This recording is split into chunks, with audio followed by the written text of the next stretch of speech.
You trying to get my attention for? Okay, right.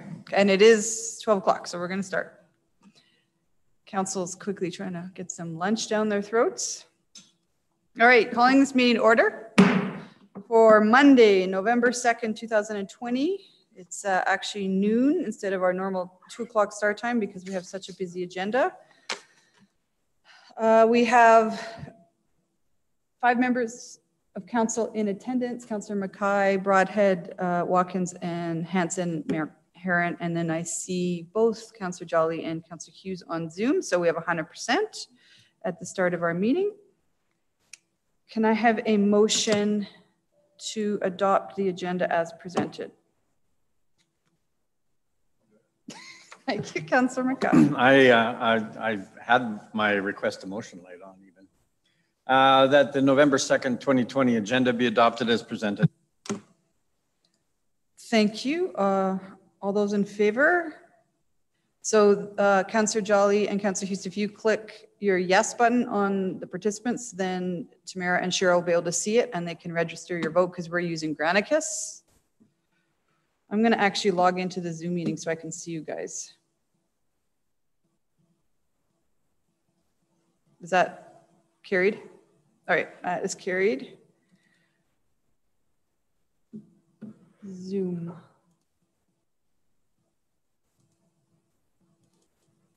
Okay, Zoom.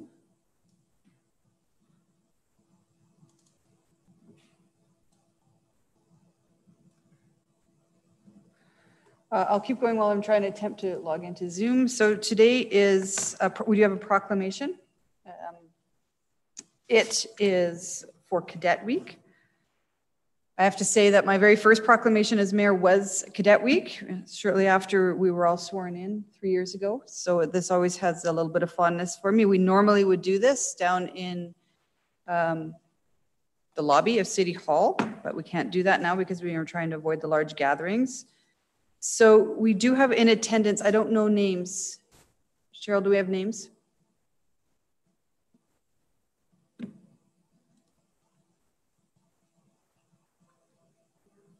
Thank you.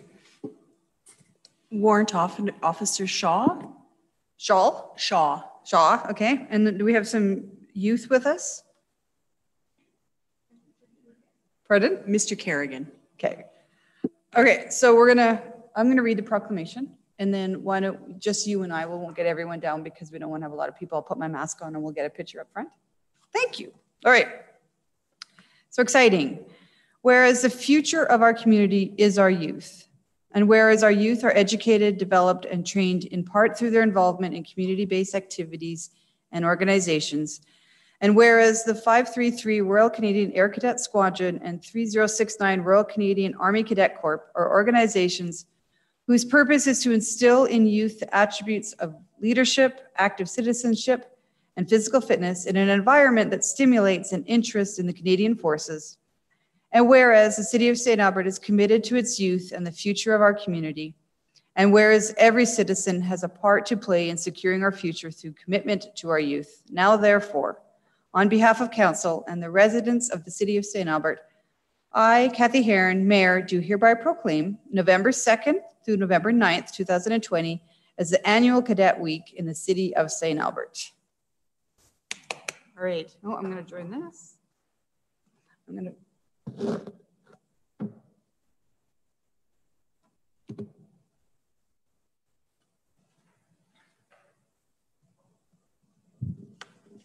Scott?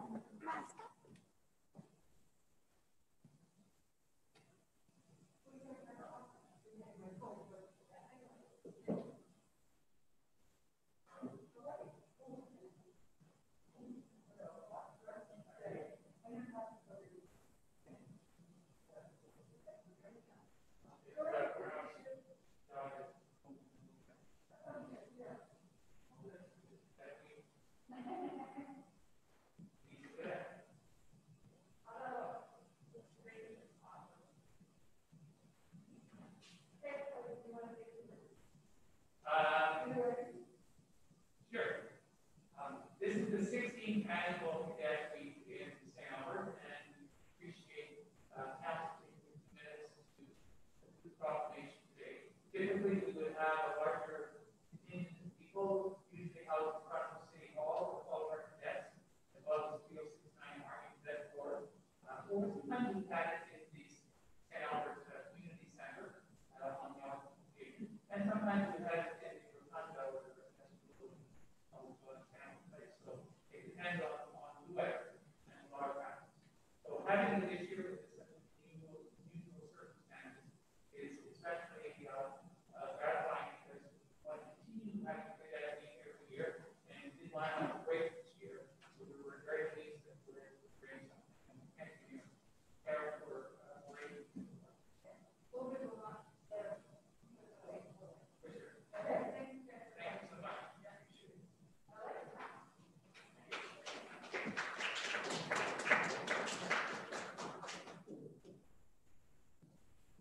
I think they're gonna have to make a bigger glider. That guy's pretty tall.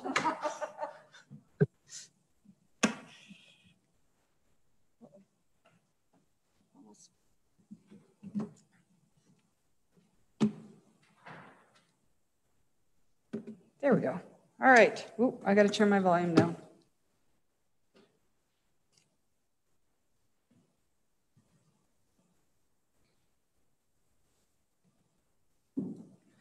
Okay, moving on in our agenda. We do have one registered speaker, which is Kelly Smith from Active Communities Alberta. Is Kelly here? Now, Kelly, you can speak now, or you can speak to it when we get to the agenda item. Next up, we have our budget presentation, which might be 30 minutes or more, and then we have, so it might be about an hour. Do you want to do it now, or do you want to wait? Okay, yeah, come to the mic now.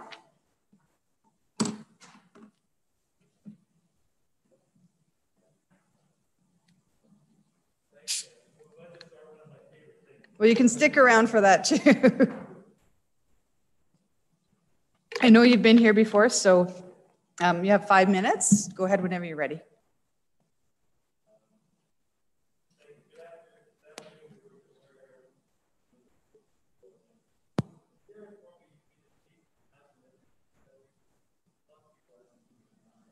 I'm just gonna get you to hold on 1 sec because I don't think the mic's on and I see someone rushing to fix that.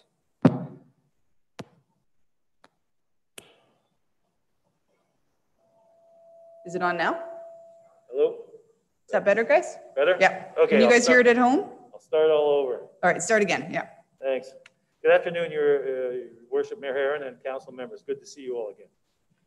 Thank you for the time to speak this afternoon. Before I get started, though, I would like to take a minute and just thank you for all the work, the extra work you guys have been doing through this COVID-19. I'm sure there's been many, many meetings and many hours of extra measures and things you've been doing. So simply thank you. Here's what I would like to cover off in regards to our topic in the next few minutes. And I think you'll be glad to know that I do not intend to go over our business plan again. I think we've done that on many occasions, and I'm sure you have a great handle on our wonderful plans. So no business plan details. What I will say is that in my experience as a board member on many boards over the course of my life, this board has experience and passion and attention to detail, which surpasses most other boards. This group has experience with Children's Wish Foundation, Senior Citizen Centers, Rotary, Grant McEwen Foundation, Minor Sports Administration, Adult Sports Administration, and many and varied community-minded boards. Our group comes from a wide variety of backgrounds and has professional experience ranging from chartered professional accountants, construction management, corporate banking, legal services, government services, small business ownership, and many, many more. We are confident in our ability to work with a variety of partners going forward and in our ability to raise funds, coordinate the management of facilities, and work with all groups going forward as this project may come to fruition. Our connections in the business community are vast. We are a flexible group. Now, we realize the proposal and the model we brought forward is different and unique compared to traditional city-owned and operated models. Different and unique is not bad, just different and unique.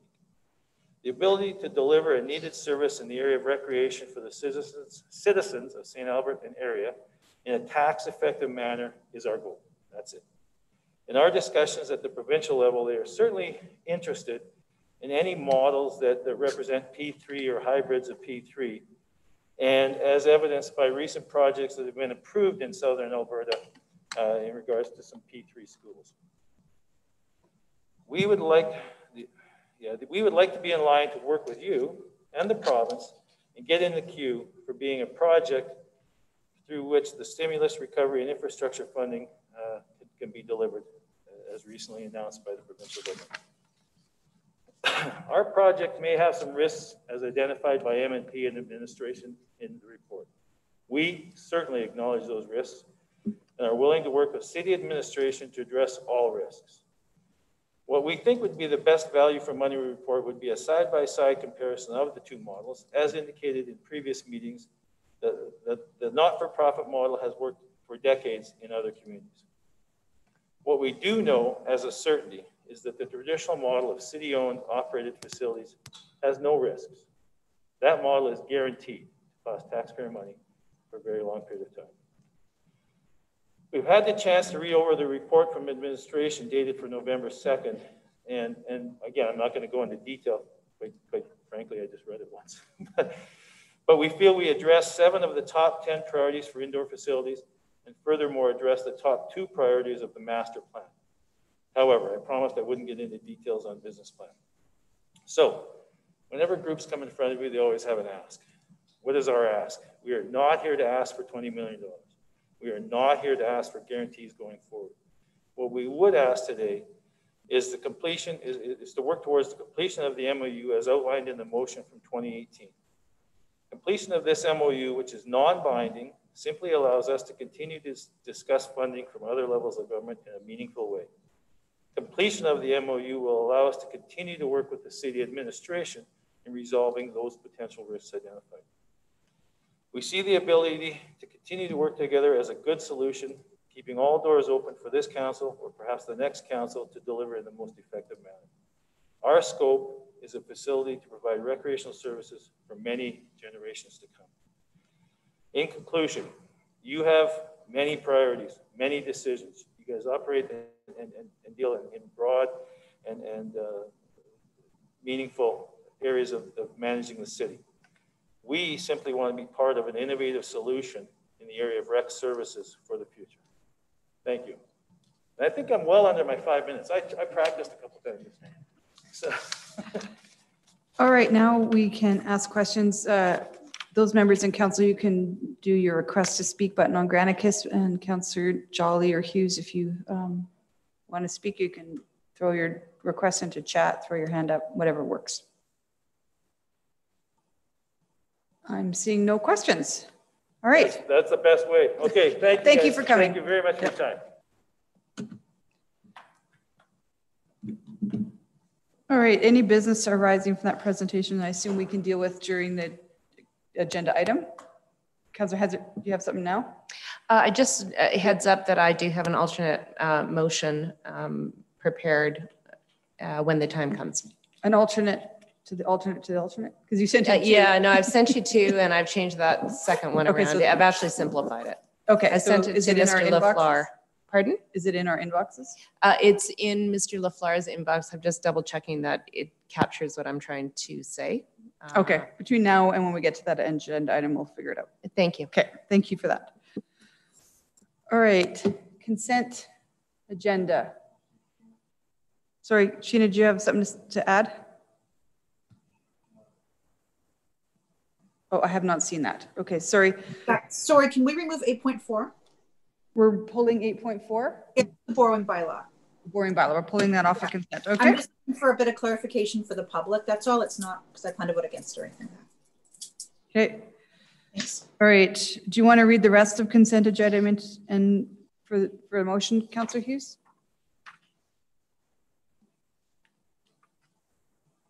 Sorry, give me 1 minute. I had it in front of me and I didn't know I was going to be. You know what? I don't have it in front of me now. Where did it go? Can we have someone else do it, Mayor? Somebody else do it? Sorry. Councillor Hanson, go ahead. That the recommendations in the following agenda report be approved. 6.1, regular council meeting minutes of October 19th, 2020, and special council meeting minutes of October 27th, 2020. Oh. 8.1, bylaw 21-2020, dual access district text amendment, first reading. 8.2, bylaw 33-2020, zero lot line text amendment, first reading. 8.3, bylaw 35-2020, Northridge Phase 2, redistricting, first reading. Thank you for that. Cheryl, I don't have control of my Granicus, so I can't remove speakers or acknowledge speakers or anything. So can you?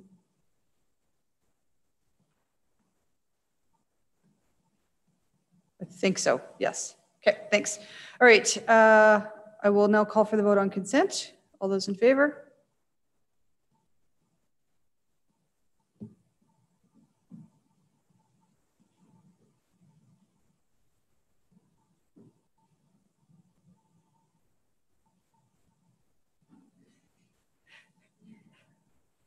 That's okay. While you figure that out, we'll do a hand vote. All right, that's unanimous, and then we'll figure it out between now and whenever you get it fixed. Thanks. All right, so 6.1 was the minutes from 2 meetings, October 19th and our special council meeting on the 27th were approved on consent. Now we get into what we've all been waiting for, 7.1, the CIO presentation of the proposed financial plan and the 2021 budget. Before you begin, Mr. Scoble, I did spend some time on the weekend going over the budget. Very well organized document, really good. And I think given our current circumstances, you and your staff need a virtual clap or hug even to bring us in at 1.1. That's excellent. I know there's opportunities to change that number over the next few weeks, but I personally am expressing my gratitude for what you have brought forward. It's excellent. Thank you. Go ahead. Sorry, that's all I had. Okay, so just bear with me. We'll get hopefully the sharing screen works here.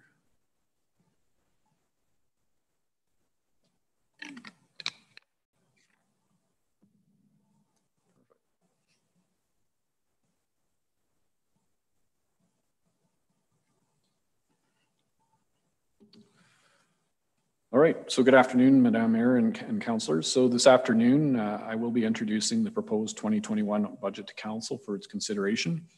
Today's presentation is the first of a series of budget presentations, reviews, and public meetings over the course of the next few weeks. So this year, past years, of course, been marked globally by the COVID-19 pandemic, which is anticipated to result in long-term financial, economic, and social impacts. As a result, the City of St. Albert has had to adjust and adapt its operations, services, and programs to accommodate this new reality. In 2020, we have made one-time short-term adjustments to offset the projected deficit resulting from COVID-19 from $14.5 million to $500,000 while still maintaining the core services to the community. To ensure fiscally sustainable municipal operations in the medium to long term, we need to continue to look at how services are delivered to the community and the overall efficiency of municipal operations. This focus on fiscal sustainability has been both the foundation for the development of the 2021 proposed budget that I'll present today, as well as the operational and fiscal review for which phase 1 results and opportunities will be presented in November, presenting further possible opportunities for incorporation into the 2021 budget. And of course, the complete operational and fiscal review will be finished in the second quarter of 2021 for further and possible incorporation of opportunities into the 2022 budget. So the 2021 budget has been and will continue to be challenging in process, in addition to the strategy complications we just talked about. We started the process later than usual out of necessity to continue to collect ever-emerging information and understand evolving impacts and mitigations. And we still likely don't fully understand these as the pandemic continues to grow. Whether it is a second wave or not, the cases over the past few weeks are the highest they have been. Noting our projections have been very conservative because of these unknowns.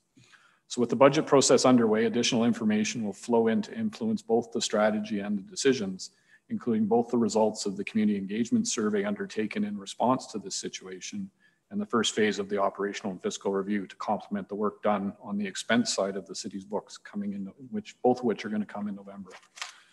So I guess we'll try and make this as optimistic as possible and hold on to your seats, as this is as wild and woolly as municipal budgeting can get over the next few weeks. So it may just be the best thing on TV with no hockey these days and all the binge watching over with here. So. Will there be will body checking be allowed? All right.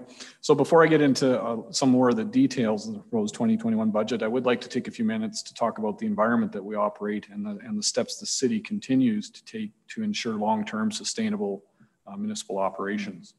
So I'll speak briefly to external factors at the global and provincial levels, followed by some local context and factors we considered when developing the 2021 budget. I will also identify how our business planning and budgeting approaches adapted this year to ensure that risks were mitigated and opportunities were pursued. And then finally, I'll present the proposed budget for both the municipal side and the utility side and the next steps, including some key dates for public engagement opportunities that will help inform council's decision during the deliberations. So with that, we'll get going here. So in terms of external factors, in 2020, Alberta experienced three major economic impacts that are likely to have significant impacts on municipalities in 2021 and beyond. Provincial Finance Minister Taves has publicly stated that there will be a fiscal reckoning in Alberta as a result of three major economic impacts referred to as the triple black swan event by him. So a black swan event is an unpredictable event that is beyond what is normally expected, and it has potential severe consequences. These events are characterized by their rarity and severe consequences to an economy. So firstly, the shutdowns necessitated by COVID caused a sharp, deep drop in economic output globally, resulting in global economy contraction that's been the largest since the Great Depression. While there has been recovery as portions of the economy reopen, there will not be a rebound to previous output this year, and further impacts on the economy remain unknown as the pandemic persists and grows with the upswing in cases. So the OECD, Organization of Economic Cooperation and Development, predicts a 5.2% contraction globally and a 5.8% contraction for Canada in 2020, with moderate expansion at about 5% globally and 4% in Canada in 2021 if COVID can be contained. Secondly, the collapse in oil prices has caused oil and gas investment to drop to a 20-year low.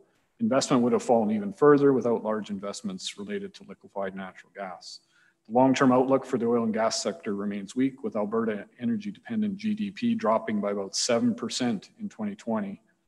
If COVID can be contained and energy prices stabilizes, Alberta's economy may recover at about 5% in 2021, and that's from Deloitte.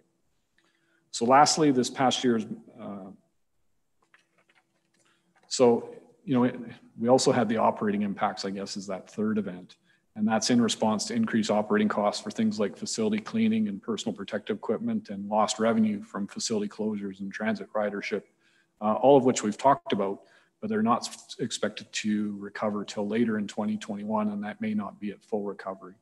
So the city's had to adjust and adapt its operations, services, and programs to accommodate this new reality, which of course has impacted the bottom line. So these major events have been considered and emphasized in the proposed budget due to their impact on St. Albert and its municipal operations. The pressure to be mindful about fiscal responsibility has also been focused in messages from the province. So at the AUMA convention in early fall, Minister Taves, Minister Allard, and the Premier all talked about a fiscal reckoning coming for Alberta, and that municipalities will need to share in that burden. Through federal and provincial funding agreements, municipalities have been supported through the Municipal Operating Support Transfer Grant and the Municipal Stimulus Program to provide stimulus to combat the economic effects of COVID, and relief funding to address the increased costs and reduce revenues.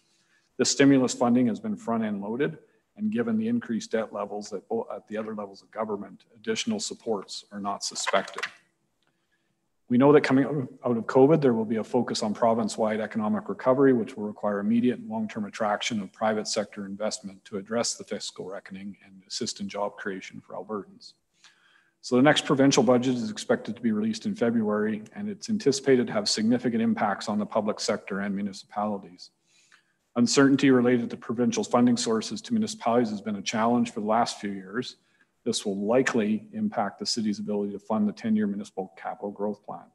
And correspondence received from the province last week has indicated it may not be able to sustain its current levels of infrastructure funding and operations spending, and it is strongly encouraging municipalities to make certain all capital spending is used to support critical infrastructure that will benefit future generations of Albertans and position communities to participate in economic recovery.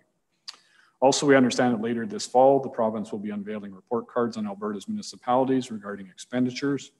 We don't have a lot of information on that at this point, but the next couple slides provide some of the key metrics and statistics that we know are often used to gauge municipal performance and to speak to how St. Albert is doing relatively.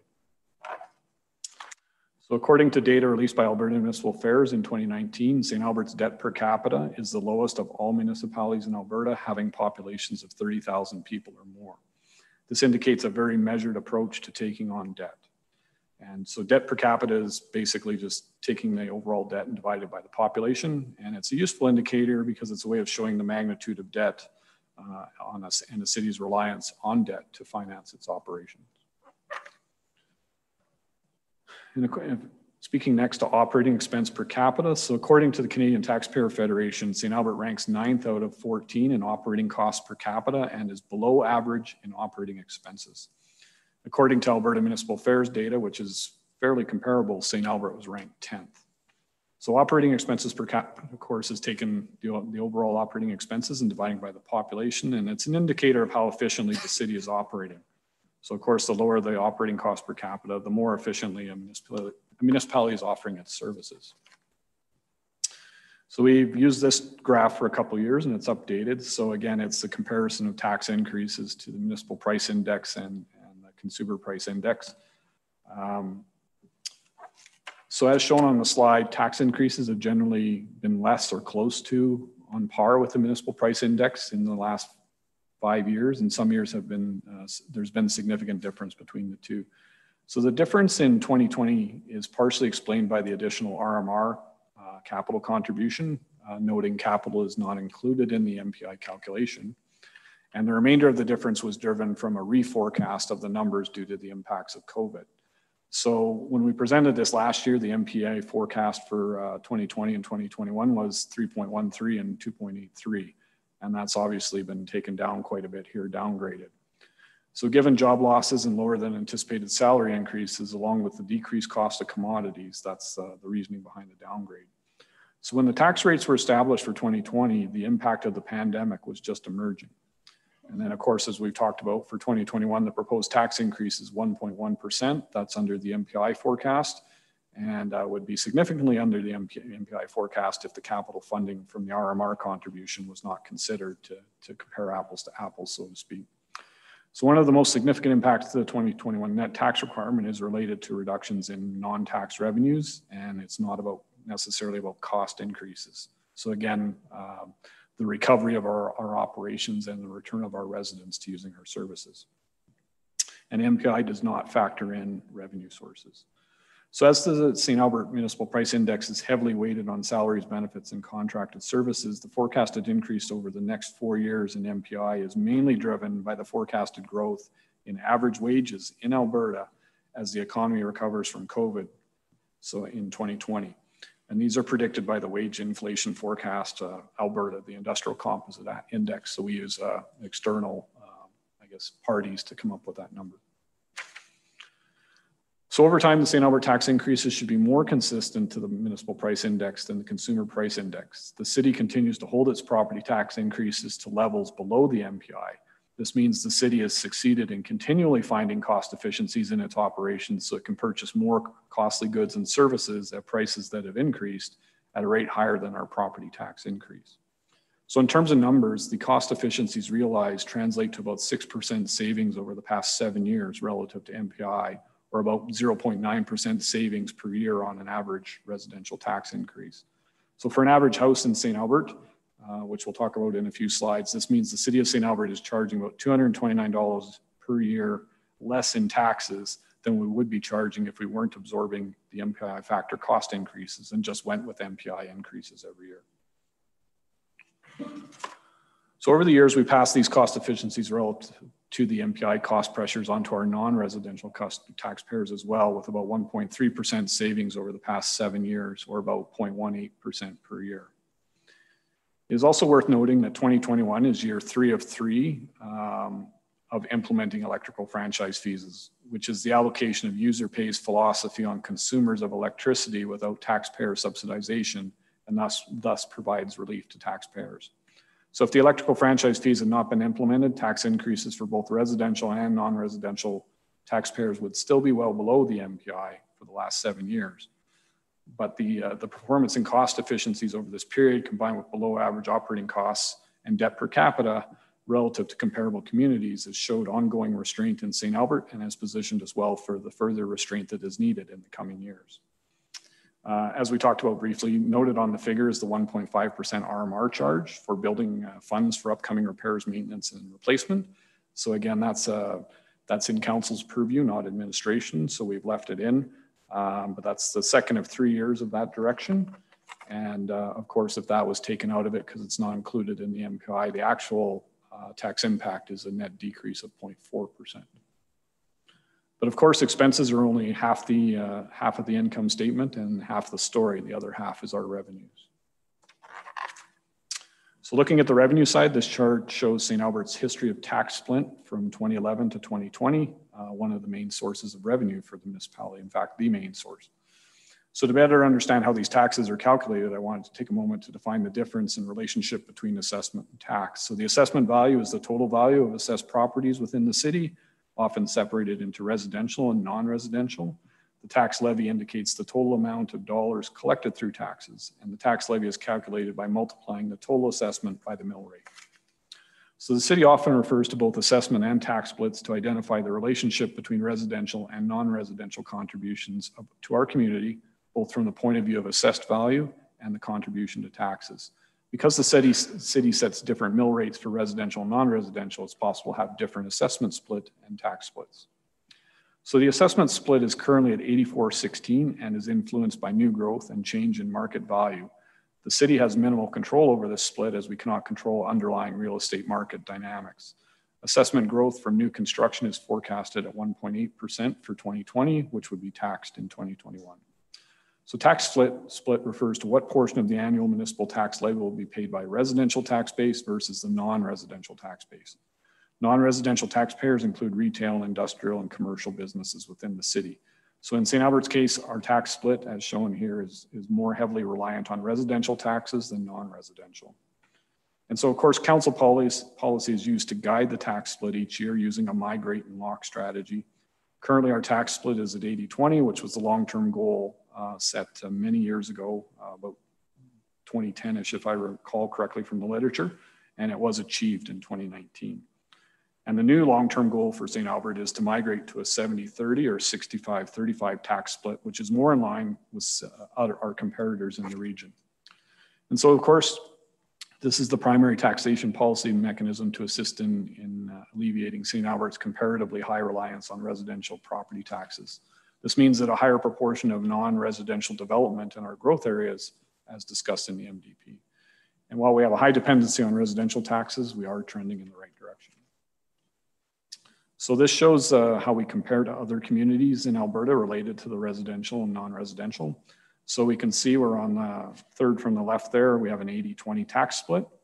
Of all the cities in Alberta, only Lacombe and Chestermere have a tax split which is more heavily weighted to residential than St. Albert. And when considering communities in the Beaumont region, we're second only to Beaumont at about 85-15, which should start showing up on these comparators given they became a city in 2019.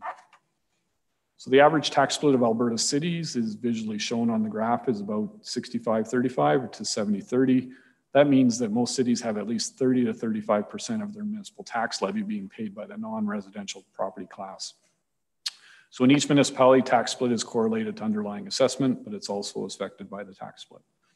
So St. Albert has policy in place to move the tax split away from dependence on residential taxes via migrate and lock, where we allow the tax split to migrate towards the non-res base in years where non-res growth is higher than res growth, and lock stays the same in years when non-res growth is lower than res growth. So the amount of annual migration in tax split is primarily dependent on the composition and amount of the annual assessment growth that the city has minimal control over. So a quick synopsis is that we are highly leveraged on residential tax with our tax ratio at 80-20, the third highest in the region when compared to other municipalities in 2019, which means our residents fund the majority of the tax burden and are more price sensitive to tax increases as a result. In simplest terms, if we compare ourselves to Leduc, for example, at 62.38, when we put $100 of diesel in a tank of one of our sanding trucks, St. Albert residents pay $80 of it and our non-residential taxpayers pay $20.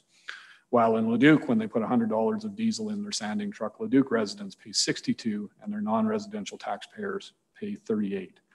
The same diesel from the same refinery in the region delivered a comparable distance from the refinery used to conduct the same municipal operation activity costs St. Albert residential taxpayers about 29% more than Leduc residential taxpayers. That in simplest terms is why residential taxes are higher in St. Albert, noting that our non-residential taxes are very competitive in the region. In terms of the tax increase history, this shows the 2021 proposed tax increase percentage and the actual historical tax increases for the last 7 years. The percentage figures represent the average residential, municipal, and average non-residential tax increases. So since 2019, the residential property class has experienced a less than 2.9% increase for 8 successive years, with the average being 1.3%.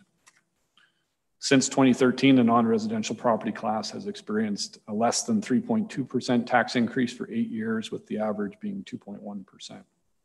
So in 2020, although the policy would have indicated a migrate year for non-residential, council chose to move forward with a 0% increase for the non-res as a support during the pandemic.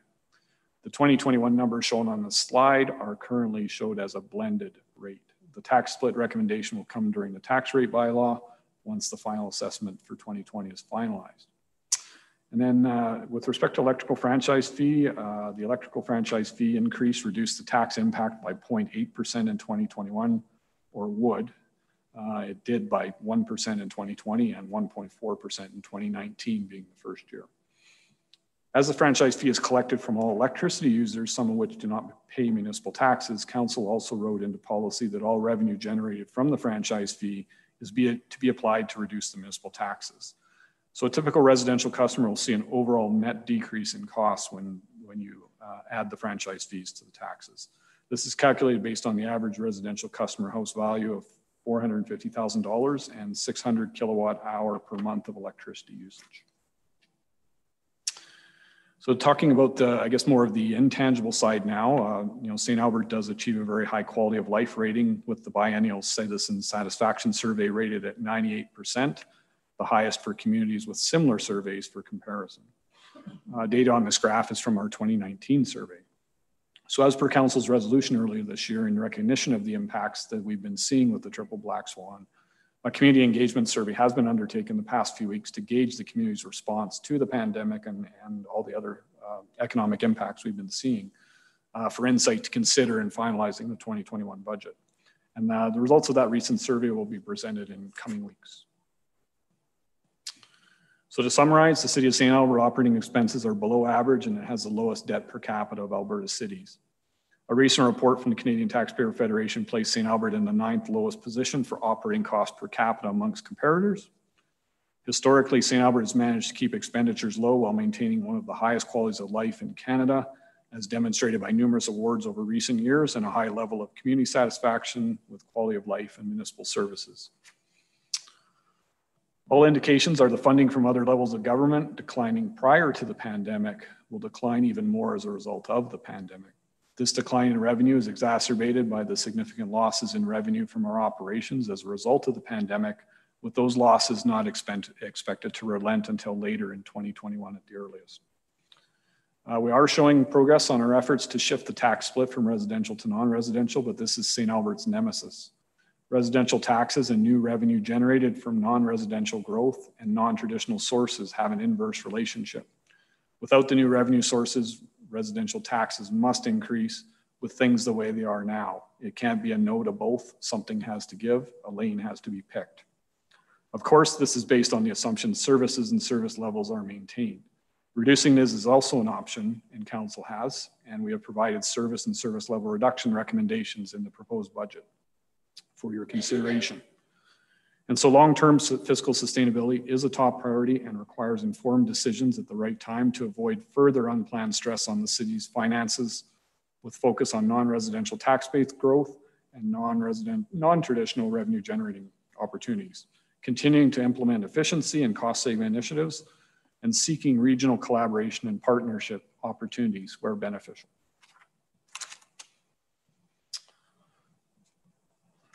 All right. So we've done the best to plan, but need to remain flexible and adaptable. So we are presenting a one-year budget for council's approval. This process ensures the most current economic climate and costs associated with delivering services to the community are applied. So in the short to medium term here, looking at the budget in that window, we did conduct a host of cost reduction opportunities and efficiency exercises with the priority-based budgeting.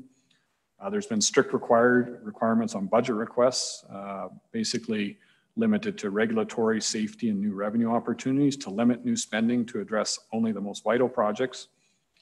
We are exploring medium to long-term solutions for service delivery, keeping in mind financial sustainability. The operational and fiscal review is one way we're approaching that. And then in the longer term, we need to continue to look for innovative approaches and identifying new sources of revenue that minimize future tax increases and enable us to continue providing the programs and services valued by residents and businesses. So all of this is reflective of the current challenges with further declining revenues and cost pressures, and we'll have to be fluid and dynamic more so than ever throughout the year as the situation continues to evolve. So with the background behind us, we're going to look now at the proposed budget and introduce the different components of it. So the city budget is divided into two sections, municipal and utility. Within the municipal and utility sections, it's further subdivided into operating and capital. So the municipal operating budget is both base and growth components, and the capital budget on both the municipal and utility sides has repair, maintain, replace as one category, and then growth components. So currently the proposed budget is built to maintain existing services and service levels not impacted by COVID, and delivery of services equates to 82% of the city's proposed budget. So the City of St. Albert delivers a complement of services related to community safety, including police and fire services, community social support and development, planning and economic development, transit, environmental sustainability, public works and engineering, culture and heritage programming, and recreation and sports programming, and many community events. So the city maintains the services and service levels inventory that outlines the city's key services delivered to the community and associated service levels that would be maintained with the proposed budget. This year, many of the external service levels have been impacted by COVID-19, which is expected to continue into 2021 with a slower return to pre-COVID service numbers. Financial impacts of changes to service levels due to COVID-19 have been reflected in the base budget. In addition, administration has prepared several service level adjustment business cases for consideration to offset the tax increase to 0% for 2021 budget, should council wish to proceed with these adjustments. So administration had been asked to prepare three options for the proposed 2021 budget. So administration started with 3.5%, which was required to maintain council approved services and service levels. So that was council motion option 1. Administration has achieved a proposed budget of 1.1%, which is better than the midpoint being presented tonight by incorporating recommendations and actions that are under administration's purview. So that's council motion 3. And administration has recommended a number of service level adjustment business cases for council consideration to achieve a tax increase of 0%. Such adjustments are under council's purview to implement, and they're not within administration's authorities and delegations. So that's council motion option 2. So presenting the municipal budget first, in summary, the 2021 proposed municipal budget has an associated 1.1% tax increase, which includes 1.5% related to infrastructure capital funding, the RMR contribution as per capital direction. I am very proud of the continued work by administration to find cost efficiencies, reducing the initial tax requirement from 3.5% down to 1.1%, which is in line with the inflationary increase of the municipal price index. This year, we're only bringing forward 3 growth business cases valued at $0.8 million. And the proposed capital budget consists of 29 repair, maintain, and replace projects valued at $26 million, which was approved by council in July. We have 5 capital charters of $7.4 million were approved by council in September, and then 10 growth projects valued at $6 million. So the actual cost to provide council approved services under the current operational guidelines is a $3.8 million net increase to the 2021 budget, which would have resulted in a 3.5% tax increase. This is primarily driven by $8.7 million reduction in revenue, primarily due to a reduction in sales and user fees, facility rental revenue, interest income offset by an increase in electrical franchise fee, and $4.9 million in expense savings, which is comprised of $6.5 million in expense savings in salaries, contracted services, the transit contract offset by an increase of $1.6 million to address funding deficits for existing municipal infrastructure as per council direction. The new assessment growth, which is the additional taxes generated from new properties, is forecasted to be $2.0 million, bringing the municipal operating tax levy to $114.9 million. Administration is recommending that $2 million of reserve transfer be applied to further reduce the tax impact in 2021. This is comprised of the savings generated in 2020 through service and cost reductions, in addition to a portion of the municipal operating support transfer grant program reimbursed from the province to manage the impacts of COVID. And furthermore, administration is recommending an additional $544,000 from new assessment growth be used to offset the proposed tax increase. After application of these additional recommendations, the proposed tax increase was reduced to 1.1% and a municipal operating levy of $112.4 million. So recommendations to achieve 0%. Decisions to help further reduce the tax impact and achieve 0% require council approval because of the need to adjust the council approved services and service levels.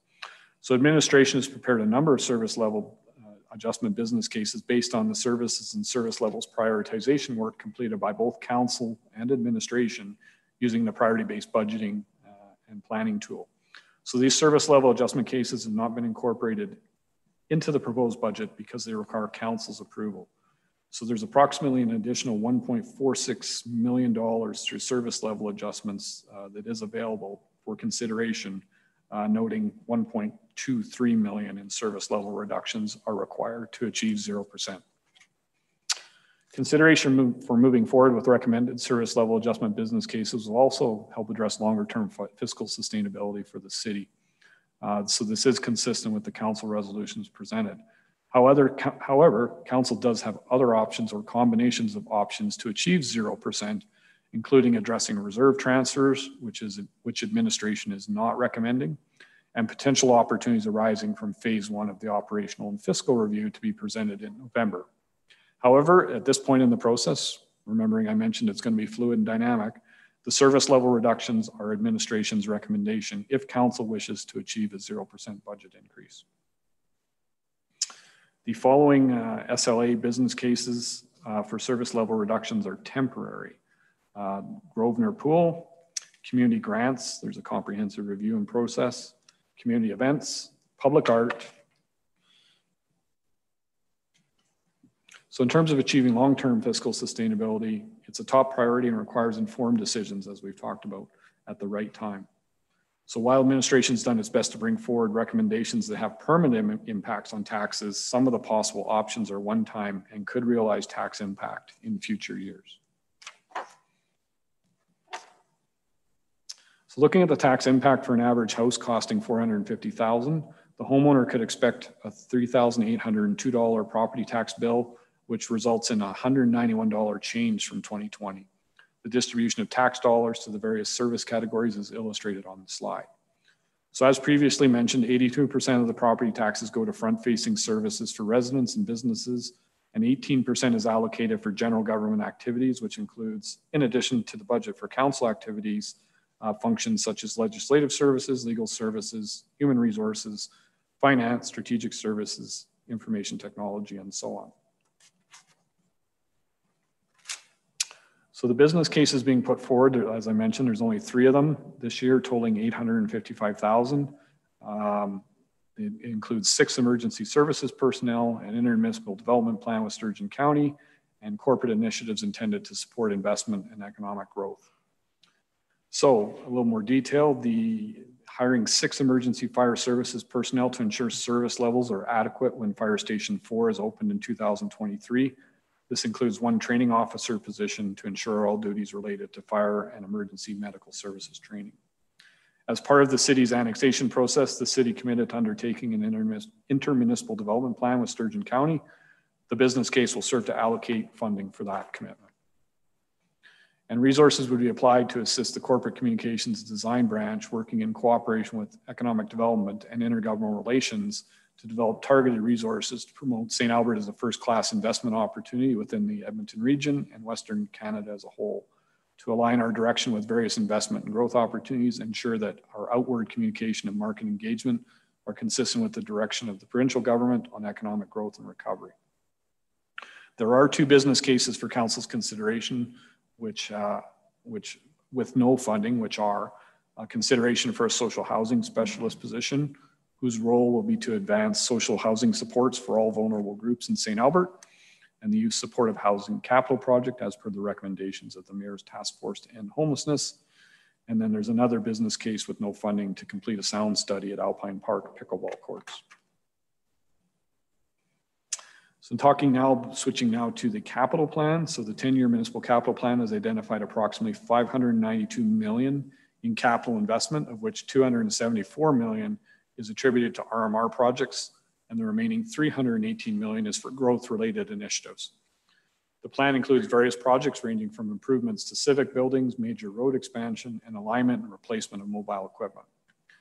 As indicated by the projected available funding line, the gray line on the chart, the city currently faces a significant funding shortfall over the next 10 years. Without the current infrastructure funding deficit plan, the city will not only be limited in future growth projects, but RMR as well. So the gray line would move down below the blue. Given the funding deficit, administration has prioritized capital projects against the council-approved prioritization matrix to establish a recommended list of growth capital initiatives. And these recommendations consider future funding requirements over the next 3 to 4 years. So in summary, the RMR proposed is 29 projects at 26 million, and growth is 15 projects at 13.4 million, for a total of 44 projects valued at 39.4 million. The city's capital infrastructure is grouped into 7 main asset categories, and these have been established to assist in understanding the city's investment in different types of infrastructure. So we have civic facilities, so that supports required structural improvements and features. Examples include the municipal facility maintenance and replacement and the emergency operations center. Historical and cultural is preservation of historical and cultural significance. We have no recommendations for any funding in this category for 2021. Land and land improvements supports initiatives related to land improvements and the requirement to purchase land. So examples include the Fowler Athletic Park refurbishment, the La Rose Park Court refurbishment. The master plan studies and others category. So examples there include the Lakeview Badger area structure plan, community amenities site planning, and land use bylaw. Mobile and other equipment, that's fairly self-explanatory, but it includes replacement plans for emergency services, public works, transit mobile equipment, and information technology equipment. Parks and trails is the repair and replacement of existing city parks and trails. So this year's recommended scope includes Lacombe Park West construction, Neighborhood Park, and Red Willow Park development construction. And then for roads and other engineered structures, so it's transportation, signage, and sidewalks. So it includes our active transportation plan and our roadway program improvements. Now on to the utility budget. So in summary, the 2021 proposed utility monthly bill will yield an average decrease of 0.03%. The proposed capital projects are 10 repair, maintain, replace projects valued at 19.1 million and 1 growth project at 500,000. The estimated household monthly rate decrease for 2021 is about 0.03% as mentioned, down to $133.04. So the water rate decrease is primarily due to the reduction in the supplemental capital contribution fee requirement. The wastewater rate is due to an increase in wastewater treatment costs from our service provider. Excuse me. The storm rate increase is due to continuing growth of single family homes, and the solid waste rate increase is due to updated equipment charge usage rates and staffing support. The proposed utility capital budget, 11 projects at 19.6 million. Again, the categories are water infrastructure. So these are things like our water network level of service, which addresses system limitations with new or upgraded infrastructure to increase capacity and improve fire flows. Wastewater infrastructure this year would include a new vacuum truck, the rehabilitation and or replacement of existing infrastructure, including mains and services, and level of service improvements to address service limitations or to increase capacity on the system. And storm infrastructure includes a sedimentation and erosion control plan to reduce impacts to the Sturgeon River, infrastructure rehabilitation, and level of service work to improve drainage. And for solid waste, there's no proposed projects in 2021. So summing up here, the 2021 budget has been introduced as follows. The proposed municipal budget requires a tax levy of 112.4 million, which represents a 1.1% tax increase. Included in this proposed budget are 3 growth business cases valued at 0.9 million. The municipal capital budget consists of 44 capital projects totaling 39.4 million, and the proposed utility budget results in a rate decrease of 0.03%. And the proposed capital budget consists of 11 projects valued at 19.6 million for utilities. We know the fiscal reckoning is coming, and we have prepared the proposed budget with this in mind. The budget has been prepared with the best information we have as of today to provide the most stability moving into the uncertainty of the future. I do hear often that we are too quiet about our successes. In the case of our current and future financial position, St. Albert has managed the challenges presented in 2020 well and has taken a prudent and cautious approach looking to the future. This is not to say there are not challenges next year and in the longer term. We've done our best to highlight those today for Council's consideration as part of its budget deliberations. In terms of the key dates coming forward before the potential final budget approval on December 21st, key dates in the budget process are outlined on the slide, and through the process, Council will consider and review and finalize the following: the municipal and utility operating base budget, the new business cases, the 2021 utility rates, and the municipal and utility growth capital. So all of these sessions are open to the public, either in person or online. Please check the city website for more details. And then, this year as well, it's mentioned here, but we're using a new tool for public participation. It's launched the new online platform to engage with our residents. The new tool provides an opportunity for residents to share their thoughts on the proposed budget from the convenience of their own home. So more information on how you can participate using this tool is on budget.stalbert.ca. So Council will be hearing from the community in a variety of ways through the process. Some of the activities have already been completed. So October 5th through 31st was the community satisfaction survey we talked about. That was done in the fall of 2019, but we did do a modified version this fall to understand if the data collected last year is still relative in the COVID and post-COVID era. From October 13th to November 19th, residents and community members can participate through the online platform we just talked about.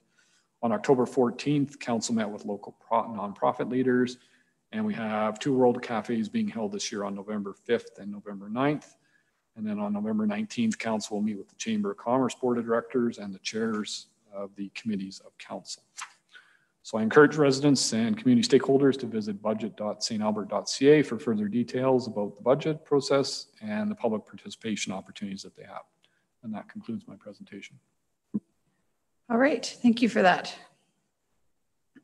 So Council, as per our procedure, we will be entering into our budget deliberations starting tomorrow.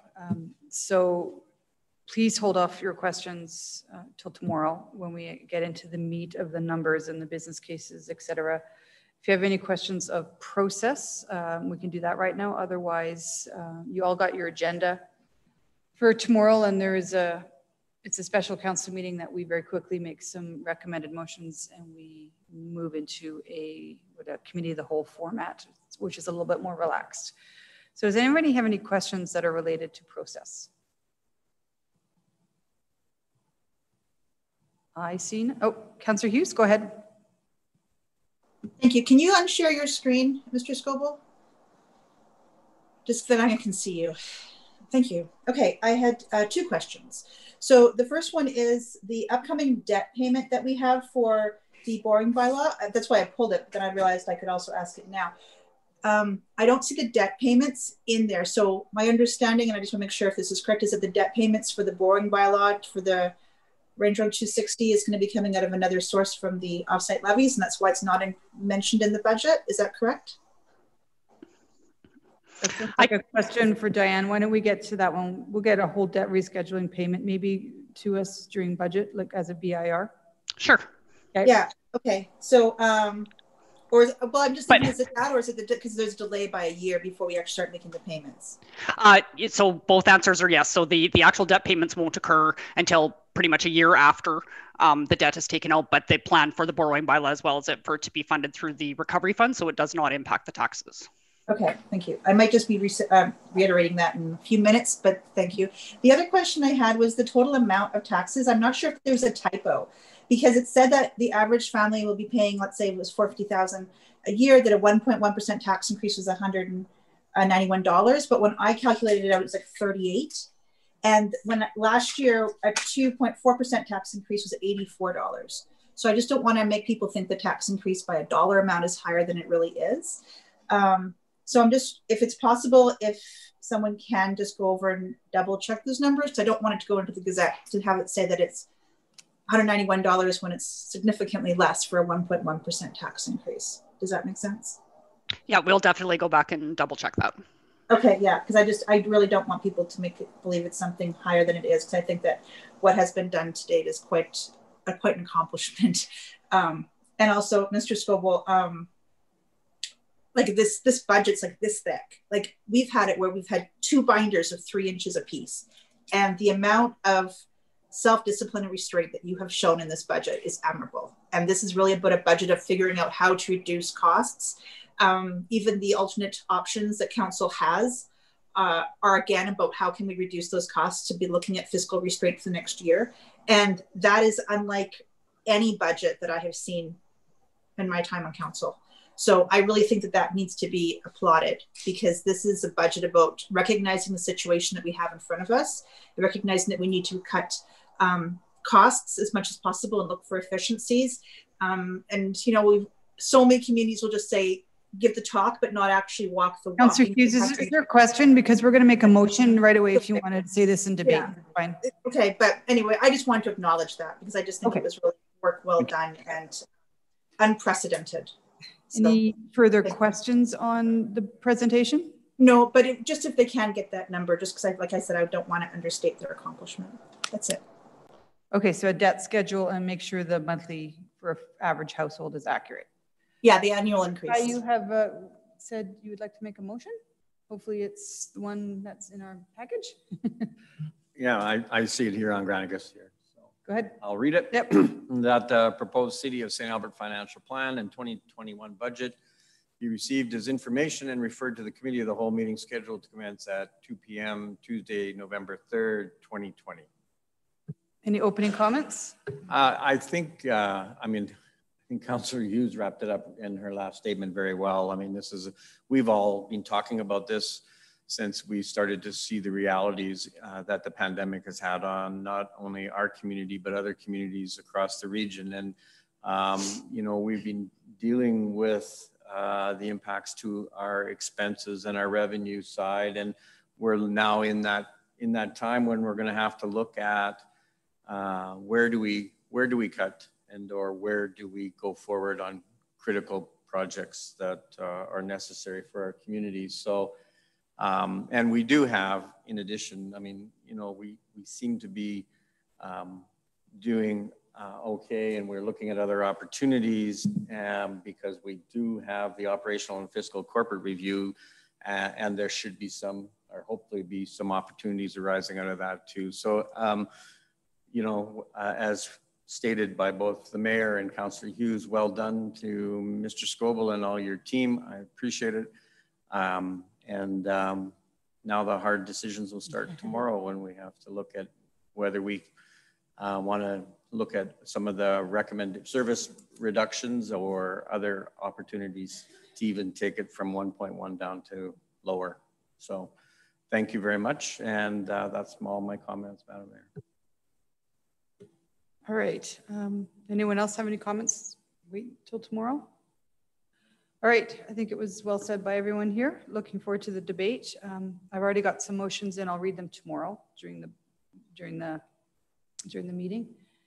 Yeah, good job, Mr. Scoble. Thank you so much for the work, and thank you for now tossing the ball over to council for the hard decisions.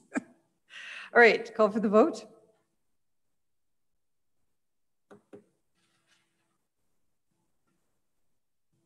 Voting's closed. And that passes unanimously. All right, we'll see you guys all here tomorrow on budget. Okay, moving on. Range Road 260. Is Donnie with us? Hi, Donnie. Do you have a quick presentation? I have a quick update, verbal update. Thank you. Go ahead. Okay, good afternoon, Madam Mayor and councillors. I'm Donna George, Director of Engineering Services. Thank you for the opportunity to present a project charter to provide servicing to the proposed future community amenities site. Portions of these services will also support development within the Lakeview Business Park. On January 28th, 2020, Council passed a motion directing the CAO to proceed with the conditional offer and financing options to acquire the lands necessary for a community amenities site within the Range Road 260 area structure plan. The city and Rohit, who is the owner of lands, are working on a definitive agreement that would provide for subdivision and transfer of lands to the city and specify the respective obligations of the parties with regards to preparing the lands for development. Administration is targeting to present this agreement to Council for approval before year end. On March 23rd, 2020, Council also directed administration to prioritize accelerating the process of pre-design and design for servicing the Range Road 260 lands proposed to be the community amenities site, and to present for Council's consideration for approval of a project charter and borrowing bylaw. The city and Rohit worked collaboratively over the past several months to have a shovel-ready project designed in anticipation of being eligible to apply for any potential stimulus funds announced from other levels of government. Accordingly, the detailed design has been completed and cost estimates have been calculated for 2 out of the 3 total phases of this project. Phase 1A, which accomplishes the offset levee sanitary project 8 north in the Scepter Trunk sewer. Phase 1B is the southern water connection across Regiman Drive at Juru Road, core sanitary and storm infrastructure along Range Road 260 adjacent to the old McKinney Avenue. And phase 2 is the extension of all services along Range Road 260 all the way to the north to the proposed community amenity site, including a northern water connection loop across Regiman Drive. The third phase will include the road infrastructure leading south from Villeneuve Road to the community site access. Preliminary estimates for this phase are included in this project charter. Design and construction of this phase is not anticipated to occur until 2023. In addition to providing services to the community amenities site, some of the infrastructure described above will support development more broadly within the Lakeview Business District. In anticipation of receiving municipal stimulus funds, in short MSP funding, towards this project, and to take advantage of potential savings due to current market conditions, administration is planning to issue the tenders containing subject to clauses that would delay awarding the project and or enable cancellation of the project after award without penalty to the city if associated council approvals are not secured, such as a borrowing bylaw and associated funding. So this is an opportunity to explore an alternate option for obtaining construction services and preparing for quick construction mobilization if requested approvals are obtained. The completion of phase 2 of this project before December 2021 is an important milestone to maximize the benefit of MSP funding should the city be successful in this grant application.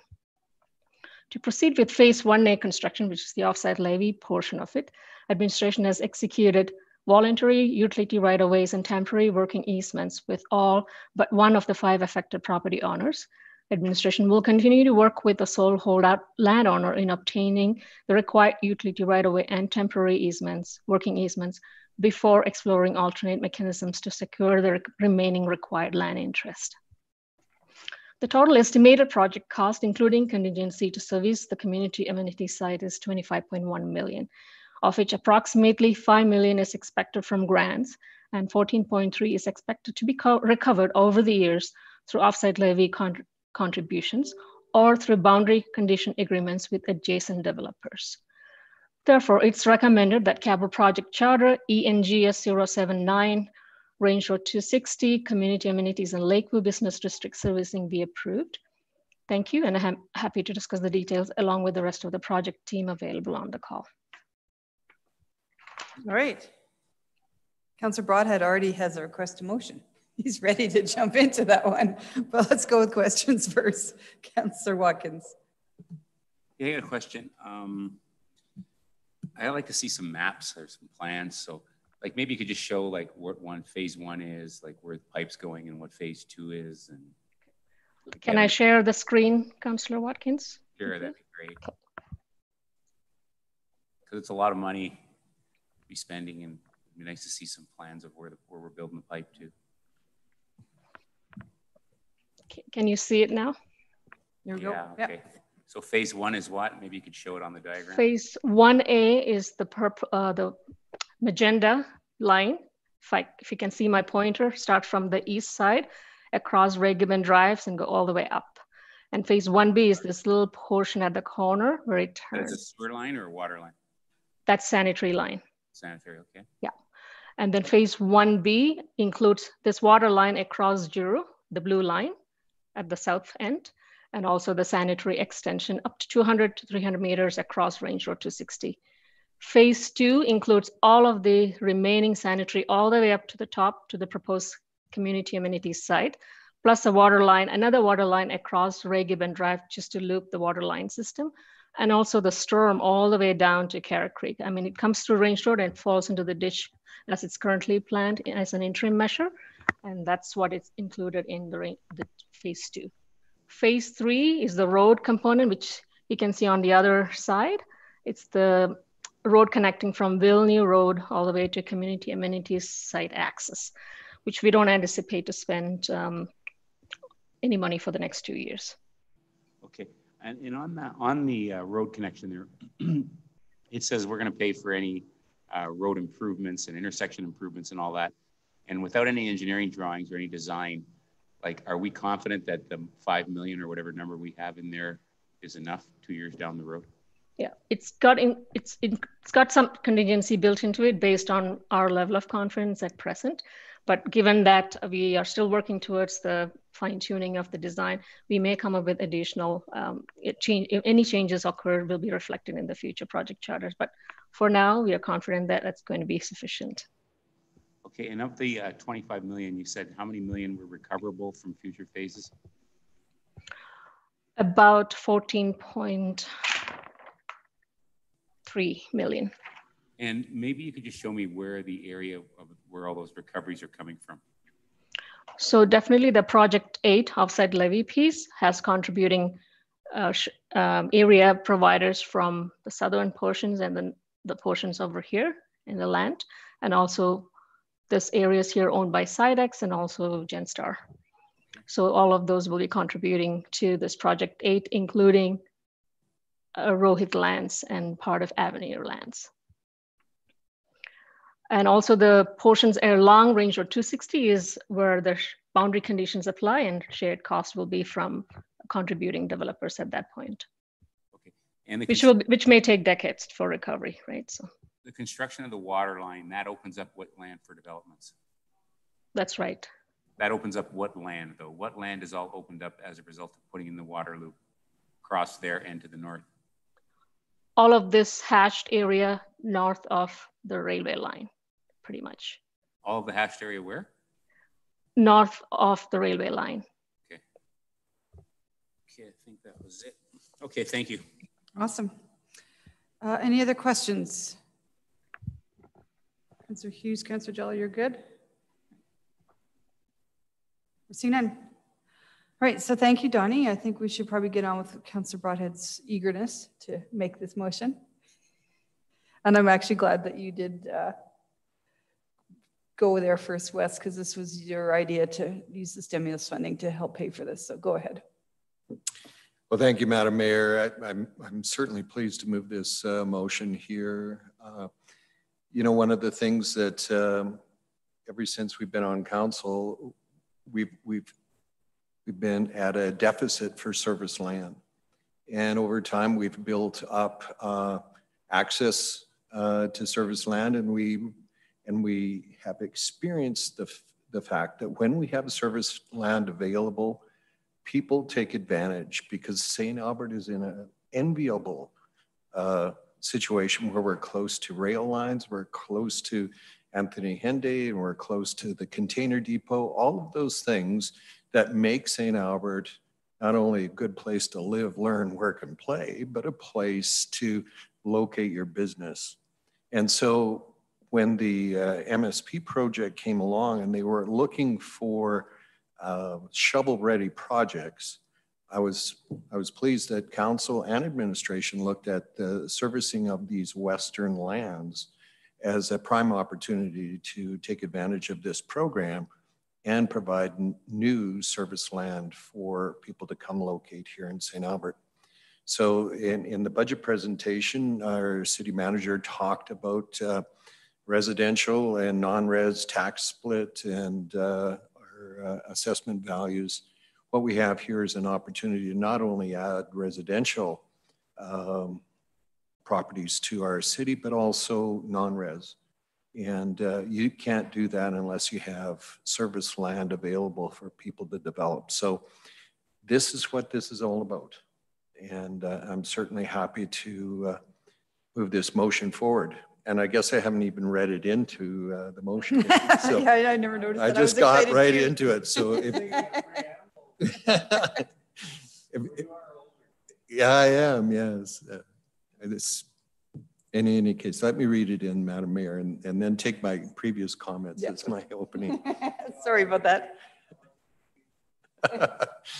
That capital project charter ENGS-079, Range Road 260, community amenities and Lakeview Business District servicing be approved. Thank you. Any opening comments? Thank you, Madam Mayor. Anyone else? Councillor Hughes, go ahead, and then Councillor Watkins. Thank you. I'll be supporting this, and I just wanted to thank administration, Mr. Scobel, for your staff to do this turnaround times. I mean, on top of having to handle everything else, the unpredictability of the pandemic, they dropped everything to also make this a reality. So I just want to acknowledge, because it's people behind the scenes that make this possible for us to have this motion approved today. So thank you to that. And really, this is not just about servicing that Range Road 260 lands. It's about opening up a whole window of opportunity that Lakeview Business District. So this is the realization of the 2-for-1, which is what council recognized when we chose this land site, is it did have this ability to not only address the servicing issues that we wanted for Creation Site, but also make it possible for us to actually open up the industrial or business district over on that end of town. So this is going to hopefully, in short to medium term, actually increase our opportunities to have more non-residential build, and would not be necessary. It would not have happened had we not actually opened up this corridor to allow it to occur and to really push it forward. So I thank you, Councillor Broadhead, for bringing this forward several months ago. That helped, and obviously it spurred it on, but an administration who actually have been working tirelessly behind the scenes to try to make this go as quickly as possible. And so thank you to everybody who did this. That's it. Thank you. Councillor Watkins. Yes, I'm going to support this too. I think that it's a great idea to open up all that land west of Ray Gibbon now. Without this, it was kind of undevelopable because the upfront costs to get it going were so great. And, you know, to put that on the back of one of the developers over there, they weren't willing to do it. So the city has stepped up here and helped with this so that we can get development going on that side. And the only caveat is that, you know, recoveries are going to take a while to get the money back. So let's not think that we're going to get our recoveries back here in the next 4 or 5 years. It's going to take a long time. And basically most of that land that's over there on the west side has to get developed out before we get our cash back. Anyone else? I'll just add that I don't think actually anyone really, I don't know if St. Albertans realize actually the significance of this. These lands have been identified for employment last 6 years or more, probably, when we changed the MDP at the time to rezone the entire piece of land as industrial. And of course, there's also the advantage of the rec facility getting service, but really for me, the excitement is about Lakeview Business District. And I noticed that Mr. Scobel has in the budget, the area structure plan to get Lakeview Business District moving. So councils over the last 3 terms have been asked to do their best to increase the amount of taxes we are collecting outside of the residents, outside of the houses. And this single motion is going to really propel that more than anything we've done in a number of years. So pretty excited about it. So I'm supporting it. Councillor Broadhead to close. Nothing further, Madam Mayor. Call for the vote.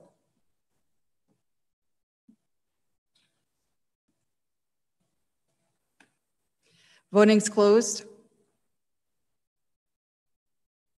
And that's unanimous. I probably should have said thank you to the provincial government as well for the stimulus money, because this is all about creating jobs. All right, it is 20 after. We have the active communities conversation next, and then, but we have to stop at 2 o'clock. So I'm gonna start the conversation. I think Mr. Hiltz has a presentation. If it goes to maybe 10 to 2, then right after your presentation, we won't take questions. We'll take a little bit of a break and then we'll go to the org meeting. Okay. Okay, so I'm going to start the presentation off, Your Worship and members of council. CAO Kevin Scoble is going to start the presentation, then I'll jump in with my screen share. Thanks, Carrie. Just a couple comments. Carrie and Diane will be carrying it here today, but you know, over the years, I've been a sponsor or executive in the development of numerous recreation facilities, many of which were in difficult circumstances in remote and difficult locations, like building a pool in the Canadian Shield, which is basically on a rock with accessibility only by winter road, or delivering just-in-time recreation amenities for the 2015 Western Canada Summer Games. Been in an executive role for the exploration of the feasibility of a sport and entertainment center with the WHL or AHL hockey team anchor tenant, which helped me to understand how tough the arena business is. I've been involved in observing the operations and projects of Part 9 recreation corporations and the subsequent internal audits and requested by a municipal council and their findings. And I've been part of a hockey executive for an association awarded Minor Hockey Association of the Year by Hockey Alberta. And then finally, I've been a president of a sports partner that operated a municipal owned arena, as well as being on the board of directors for Northern Alberta, inclusive of the Edmonton region for the AA hockey leagues, and holding a position on the Hockey Alberta Zone 2 team.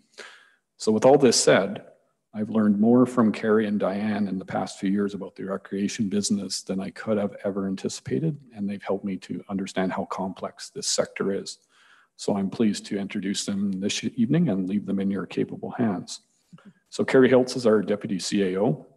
He has 28 years of municipal government experience with 20 years of experience overseeing recreation parks and facilities, including 6 years of direct multiplex facilities operations.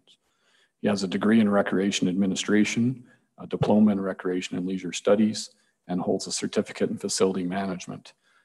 He's complementing this with an after-graduate diploma in public sector management, and he's currently finishing off his MBA at University of New Brunswick. So he's overseen recreation facility development in Saskatchewan, BC, and now Alberta, including being the lead for facility development and compliance for the 2005 Summer Games in Regina. And then, of course, there's our Diane Enger, our longstanding Director of Recreation and Parks. I won't go through her long list of accomplishments for the city, but we'll note the continued compliments we get from residents on the customer-centric operation of our recreation facilities through the pandemic here. And I'm also going to comment on the results she has delivered with cost recovery at service place over 90%, which based on my experience is very high. My experience is based with a municipal asset operated by an arm's length corporation, and it had cost recovery of 60%. And the council of the day said, do better on that. And the next year they came back at 67 or 68%, and it was celebrated. That's a lot more than $1 million a year of taxpayers' money. So it came at the expense of the core facility users through revenue generating events such as concerts and TV broadcast sports events with professional participants from outside the community. So from my perspective, the results Diane delivers with both high cost recovery and industry leading customer feedback, she has my respect. And so with that, I'm going to step out of it and leave it in the hands of our people that are much more talented in this area than I.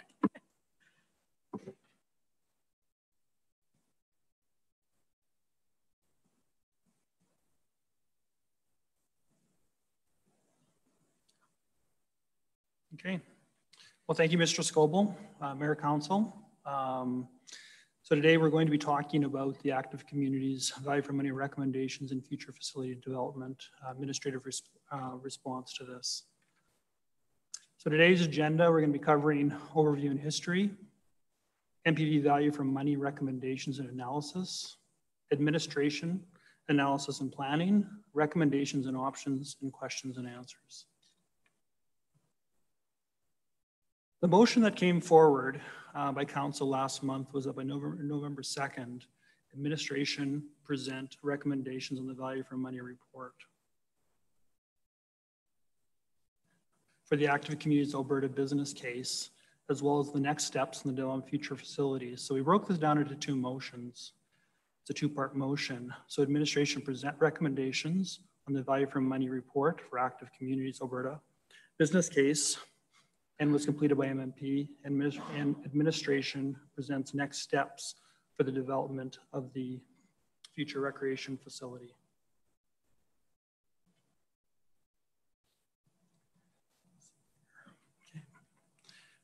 So before we get going, I'm just going to talk a little bit about an overview of how we kind of come up with some of our decisions and how we're working, how we kind of work through the processes and looking at recreation facility development within our context. There isn't a right or wrong approach to facility development. It comes down to preference, mitigating risk, controls, affordability, and meeting the overall community needs. And this is really what it comes down to, is meeting the overall community needs. And that's really what, when you do this type of investment, we really need to make sure that we're hitting that nail on the head. Also, within this overview, there isn't a harder decision a council needs to make than deciding to build a recreation facility. They're complex, expensive, and have a lot of community passion involved. And I really see that with the great work that Active Communities has done through this process. You know, from 2017 to now, they have been absolutely dedicated to this process, and their determination has shown their willingness to grow and to move forward, and that is so admirable in terms of looking at what community groups can do. And you know, this is our decisions that we're going to be talking about today. Really aren't about Active Communities. They're really going back to that first look at the blue box there and looking at that, meeting the overall community needs, mitigating risk, and what is our affordability index. When we look at St. Albert's Recreation and Parks, there's a very much a long history of municipal not-for-profit partnerships.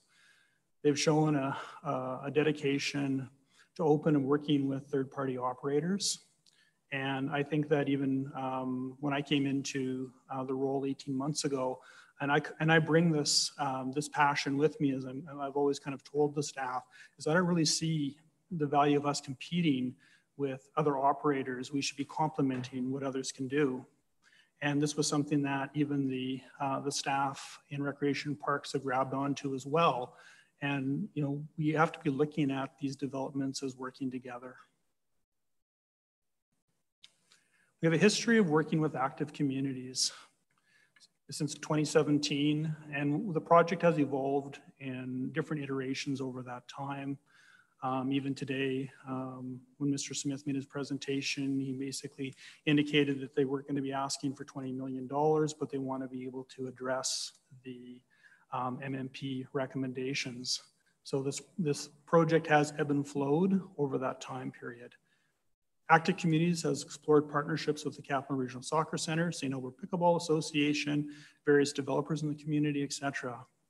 They presented to council on numerous occasions through 2017 to 2020, and they carried out in community engagement, even just recently prior to COVID, and they developed a business plan, and that business plan was the basis of what MMP did their value for money assessment on. There was basically 4 motions that council has dealt with since 2018. These are kind of the 2 of the main motions. In June 29th of 2020, they basically directed administration to move forward with the value for money by increasing the budget from $10,000 to $30,000. And then in 2018, there was 2 motions that were essentially the same, one from June and one from December. The only difference is at the end of the motion where they said the proposed facility be built on lands within the city of St. Albert, which may include proposed annexation lands. So basically this motion said to move forward with the value for money, that memorandum of understanding be executed with Active Communities by mutually agreed date with administration. And then that would be based on, and there's 2 further parts to that motion. One was $10 million from provincial government and $10 million conditional funding from the federal government.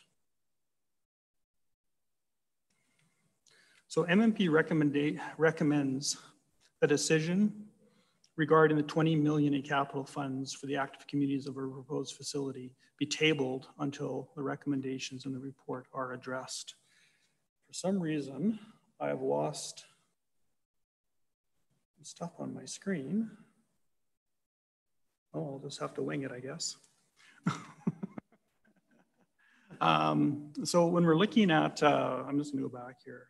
So we're looking at the MMP recommendation is that they identified risks, and they identified 22 of these risks being medium to high, and they also identified 11 that were considered low risk. But there are risks, and there are risks that we do need to address. And, and I really feel that with those risks, we need to be able to put, I guess, a context behind them. So we're going to be talking right now about the value for money recommendations, active administration comments and recommendations.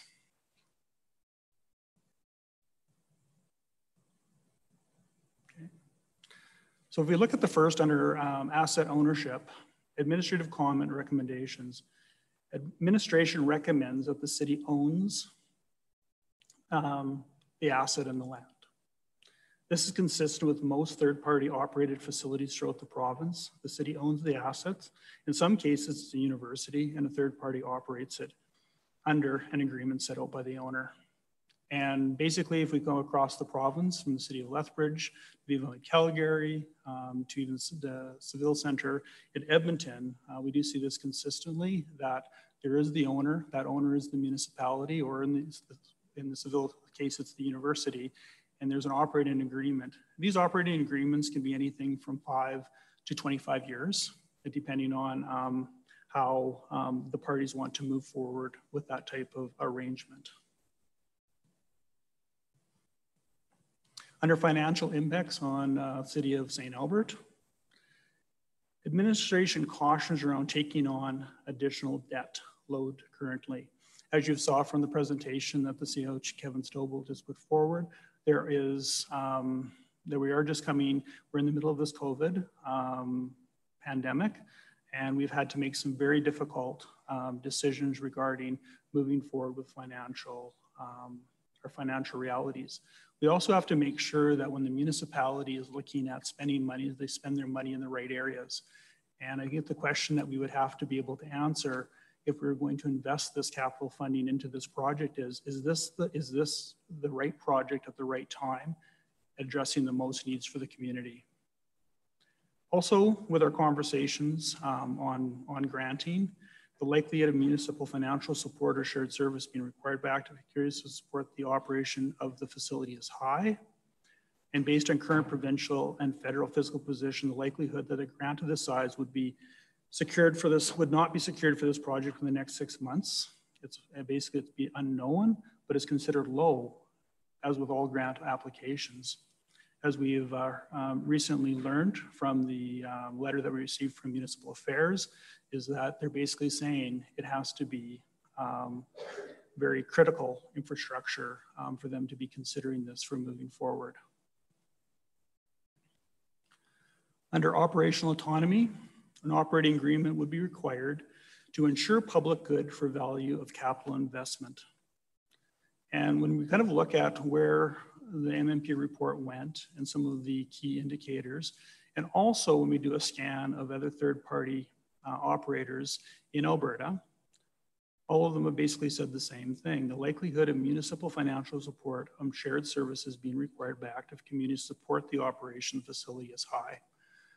And for example, in Lethbridge, they give a $2 million operating dollars each year for facility development. Vivo is working within their reserves that they have set forward to keep their operations afloat. That's the reality of these type of processes. Nonprofit organizations struggle maintaining, the 6 to 18% of funding required to keep them moving forward. And even with the MMP report, even at the 3% scenario, it's pretty marginal at best. And basically on accessibility and affordability, an operating agreement would be required And the principles of agreement would need to address access to facility by the general public, not-for-profit, schools, etc. So when we're kind of looking at this, we're kind of looking at which nonprofits would have access to the facility at a lower fee. The city of St. Albert does have economic access indicators. We do allow the schools to use their facilities on a joint use agreement. We have partnership rates, etc.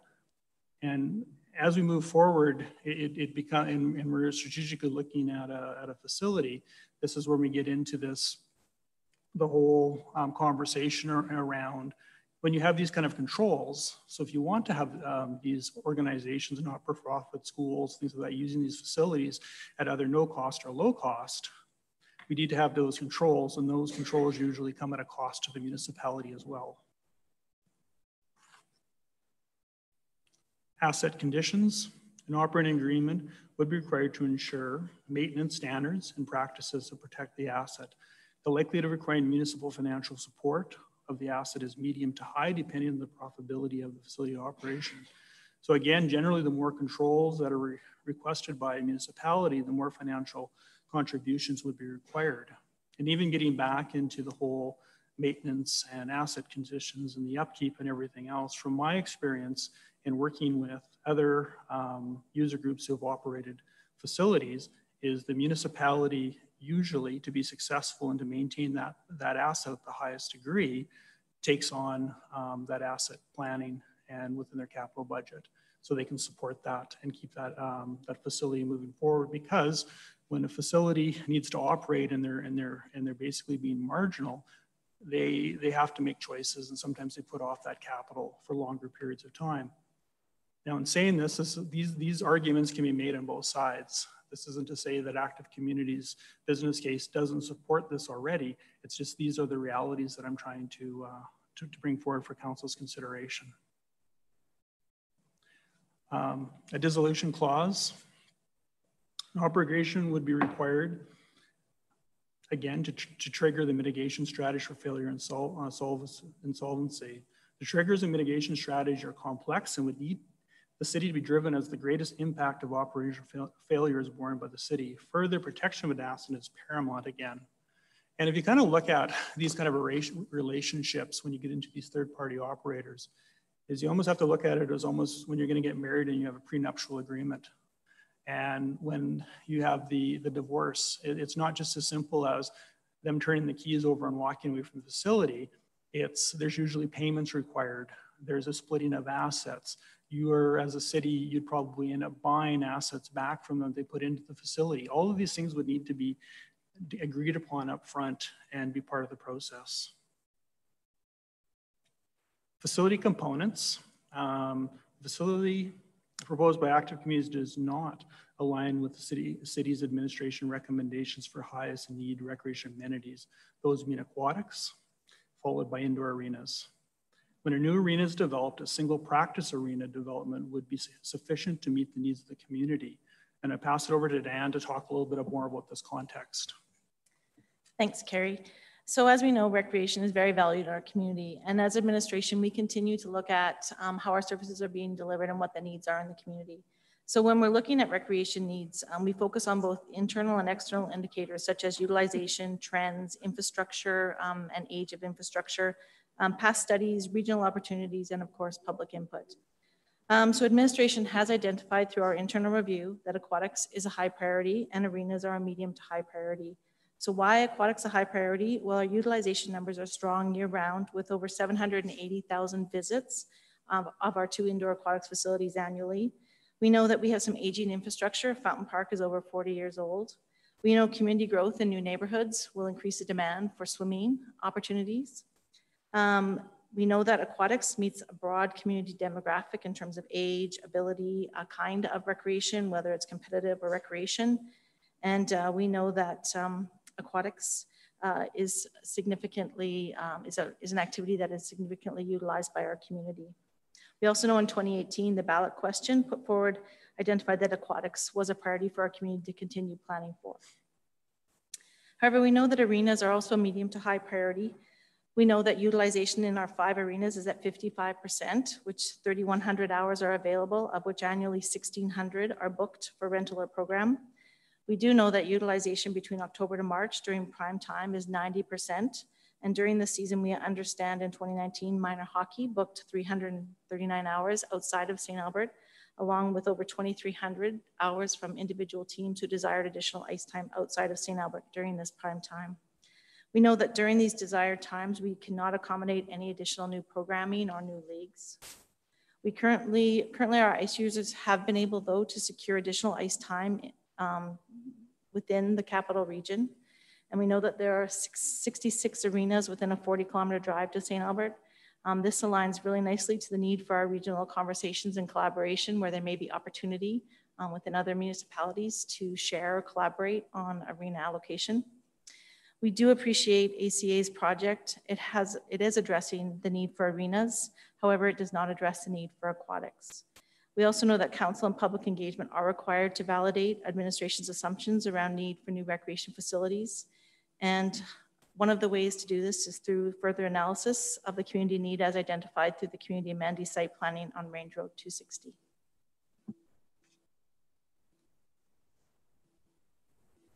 One of the issues that has come up for administration that seems to be a very high risk factor is user cannibalization.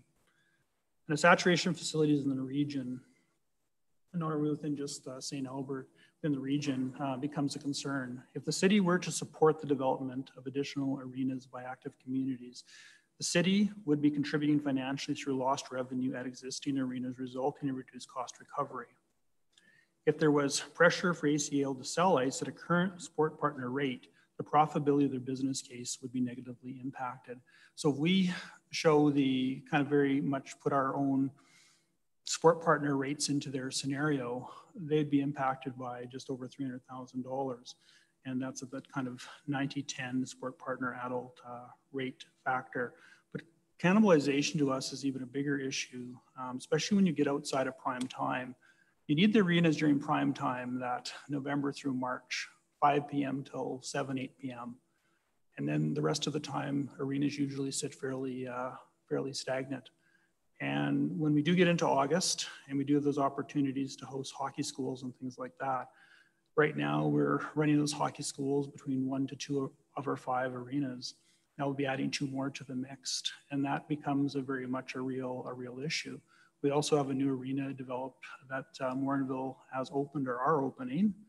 And we also know that a lot of the smaller communities around the region rely on some of the groups' ice rentals to support their operations ongoing. When we looked at across Canada, and we're looking at various studies, if it's from Parkland County to Comox on Vancouver Island, to the Chilliwack region of the Fraser Valley, to Saskatchewan, to Brandon, Manitoba, right through to Moncton region, where you get into a lot of the city operations, people are prepared to travel within that 15-minute range for activities, and after 15 minutes, they start to look at those activities becoming a barrier. But people who live outside of the cities, or especially for hockey and some of those other activities, those ranges go from 15 minutes to 30 minutes to 45 minutes. So people are much more prepared to travel for some of these activities. Sponsorship and donations. Based on negotiations that we're having with Rowhead right now, naming rates may have to be reevaluated as funding opportunities for ACA. Those are still in negotiations and in discussions. Sponsorship relationships take time to develop and may take several years before full revenue potential is attained. And what we've even found within the city of St. Albert is our program has been going for a number of years, and it's still kind of almost in its infancy in some ways. And even Ernst & Young are even recommending one of their business cases as we put more emphasis on the sponsorship for our facilities. Management experience. It's the best interest for facility operators to ensure that the most experienced operators win the best financial business case operate a facility which is largely funded by taxpayers. This one comes down to, I'm not going to question, I think ACA put forward a fairly solid case in terms of their staffing scenarios within their business case. But where this comes down to is the level of pay. It's extremely competitive within the region, and it's nothing for someone to leave one organization and start another organization within a 20 to 30 minute travel time.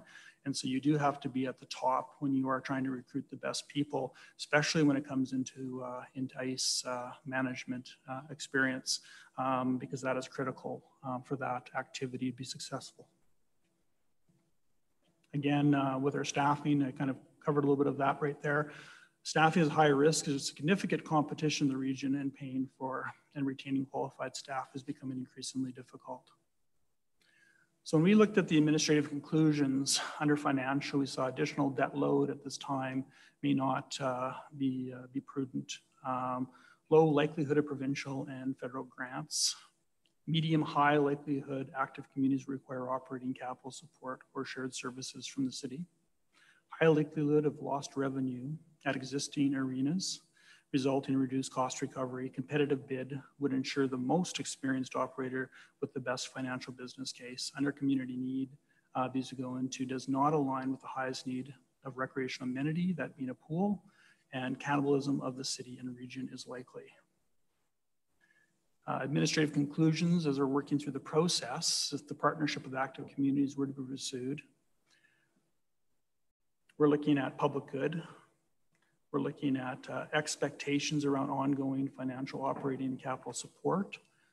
We're looking at accessibility and affordability principles, maintenance standards, triggers and mitigation strategies for failure, allocation processes and sports partner ICE rates, naming rights and staffing levels and experience.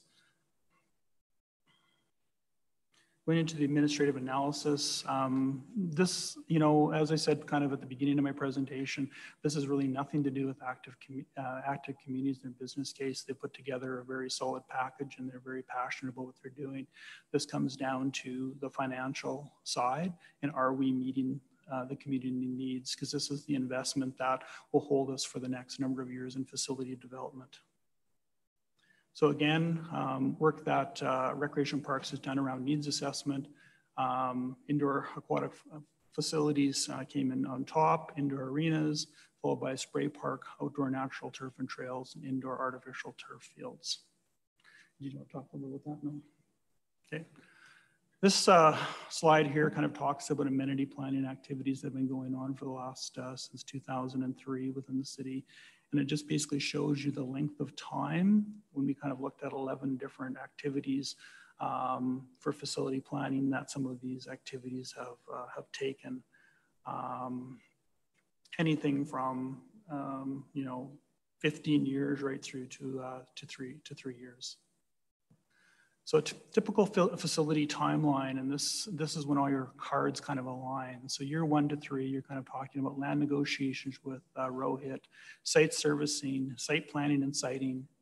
That's kind of where we are right now. We're just finished coming out of year 1, moving into year 2. We have a business case forward to do the site planning and concept planning. Then we have the next couple of years too, as we've learned with the ROHIT business case, is the site servicing. Year 4 and 5, you're looking at detailed design, public engagement, then you're looking at your financial details. And then year 6 and 7, you'll be looking at a 20 to 24 month construction. You look at a little graph on the side there, you're kind of talking about your good, cheap, and fast. You can have 2, but you can't have all 3. And so you can have, for example, you can't have it fast and cheap. That's just impossible. Good and cheap, you can do it, but it takes significant more time. And you can do it good and fast, but it's more expensive. So we can speed this up and probably get it to 4 or 5 years, but the cost would be significantly higher. We're also working on regional collaboration. And I think this is an area that we'll be probably spending more time on moving forward as an administrative as well. We have our intermunicipal collaboration framework with Sturgeon County, and we have our one with Edmonton that has been signed. And we also have other regional opportunities of working with Morinville and some of the other smaller communities in the region as well moving forward. Options and recommendations. So short-term options, you know, again, looking at those regional opportunities and exploring those partnerships explore a single arena lower cost option and a sixth arena at Service Place. So, and we also, administration is sensitive to the fact that council has previously provided direction that Service Place is not a preferred location for future recreation amenity development. We offer it only as a short-term solution because we can do it so quick. Under the options for aquatic, again, aquatic expansion of service, and that's in your 3 to 5 years. In long-term, again, we go into the multi-component recreation facility short-term options, looking at a request for proposal over the next year for a future facility, and that would be based on the needs of the community. Long-term options, continue planning for Range Road 260 or the partnership with active communities after 2022. And the recommendation administration would ask council to consider is rescind motion 18045 and CM 18047, directing administration to execute an MOU with active communities.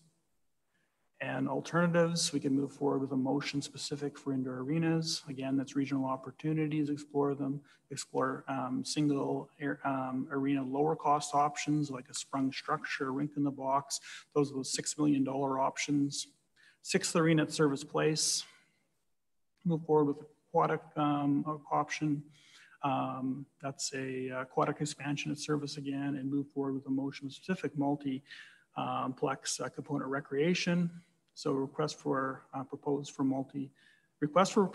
for a multi-component recreation facility, direct administration to proceed with signing the MOU with active communities and address the recommendations in the MOU report, and approve community amenity site planning. This is coming up in the business cases in the next few days for budget for Range Road 260 through the upcoming budget process. And we'll open that to any questions and answers. Thank you.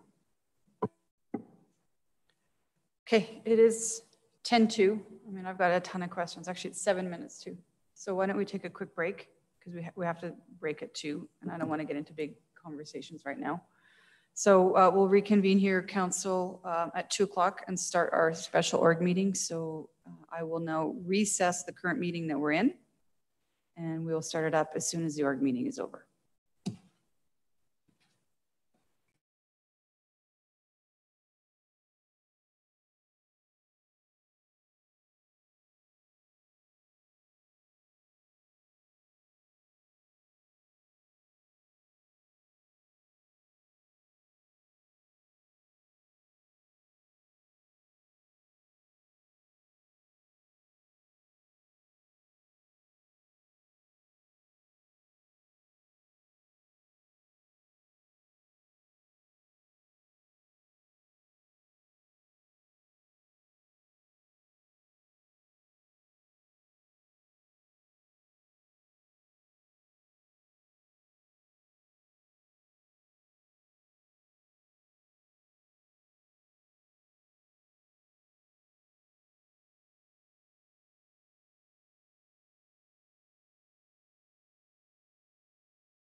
Org meeting.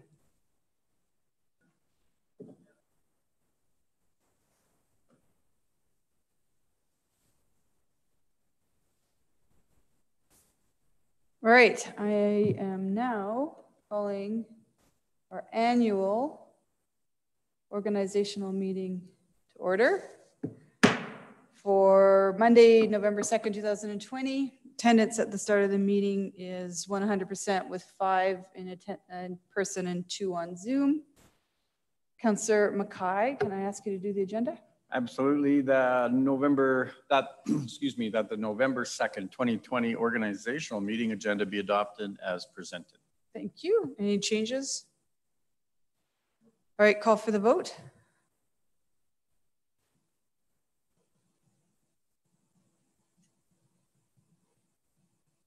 Motion passes. Oh, sorry, voting closed. I'm assuming motion passes unanimously. I was thinking, Councillor Mackay, we should probably have a motion in here that you always make the motion to adopt the agenda. Can I make that motion? I'm pretty sure Cheryl has your name filled in ahead of time. All right, moving on. Organizational matters, which is 3.1. Mr. LaFleur, do you have a presentation? Just a couple of comments, if I may. This is, Your Worship, this is a standard sort of organizational meeting agenda and the same sort of matters we typically deal with.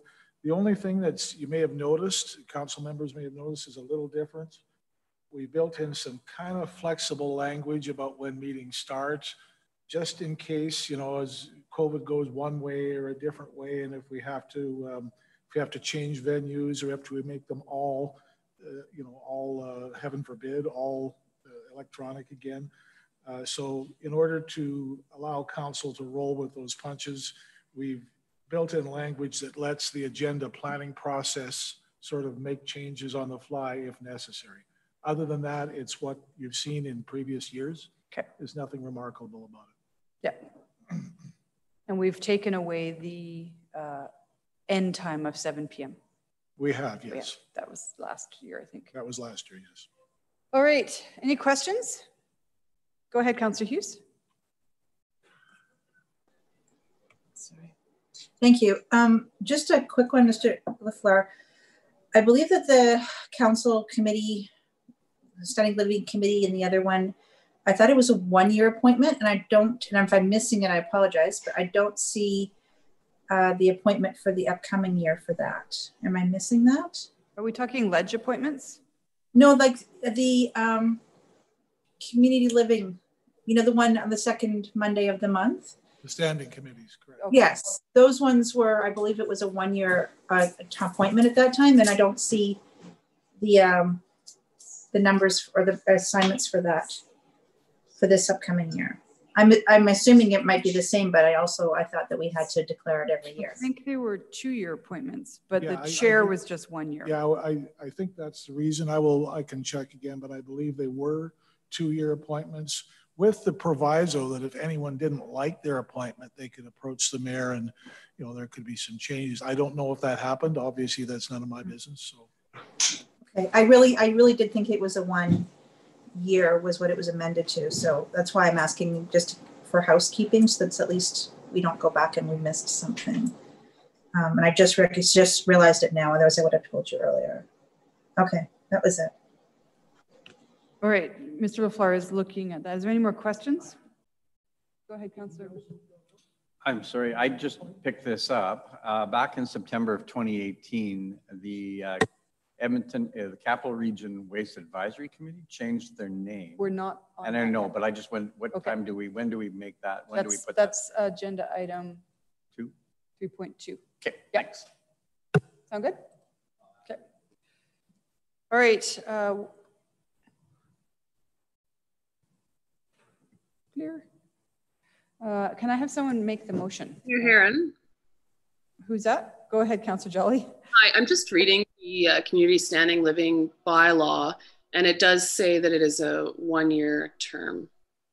And Mr. LaFleur has it as well. Do you have it? I'm being advised by the Deputy City Clerk that the appointments to the standing committees were 2-year terms. The bylaw might say one, but did we do a 2-year appointment?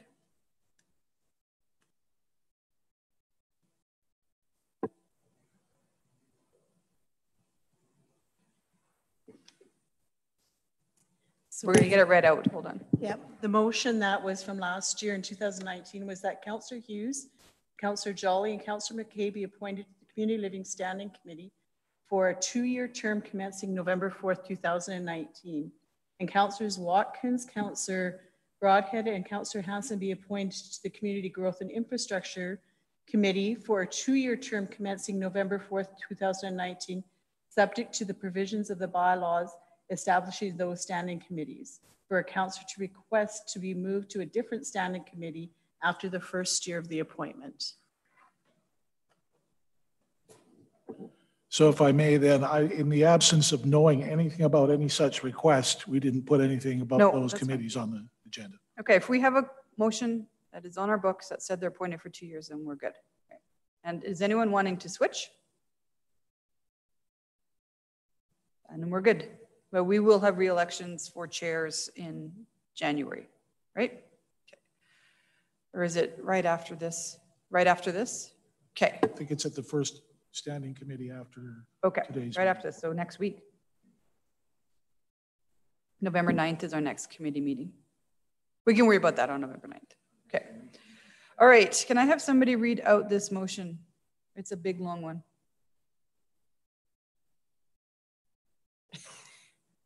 Councillor Watkins, do you want to do it? I'm just going to randomly pick somebody.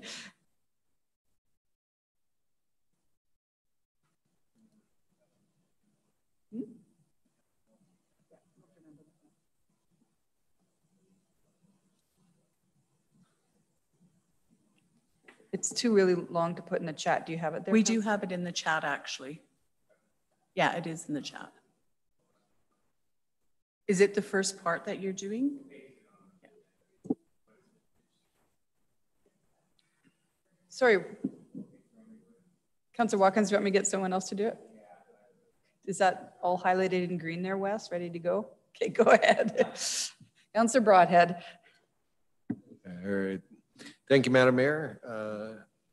I move that establish meeting schedules, A, that the schedule for regular meetings of City Council as shown on the calendar attached to the agenda report entitled Organizational Matters dated November 2nd, 2020, be adopted, and that the council schedule for the month of November 2020 on that calendar shall supersede and replace the schedule for November 2020 that was approved at the November 4, 2019 organizational meeting. B, that scheduled regular council meetings for the 2020-21 council year will commence at 2 p.m. unless a different starting time for a meeting is determined at or before the time the agenda for that meeting is established pursuant to section 11.1 of the procedure bylaw. C, that scheduled regular council meetings will occur in council chambers at St. Albert Place with an option for council members or the public to attend or participate through an electronic platform unless council directs a different mode or location for council meetings. D, that the next organizational meeting will occur on November the 1st, 2021, commencing at 2 p.m. Secondly, establish deputy mayor roster, that the following roster for deputy mayor for the council year 2020-21 is established, and that in the absence of both the mayor and the deputy mayor, the next scheduled deputy mayor shall assume the role of acting mayor. 2020, November, December, Councillor Hughes. 2021, January to February, Councillor Watkins. 2021, March to April, Councillor Broadhead. 2021, May to June, Councillor Jolly. 2021, July and August, Councillor Mackay. 2021, September and October, Councillor Hanson. And 3, establish committee schedule.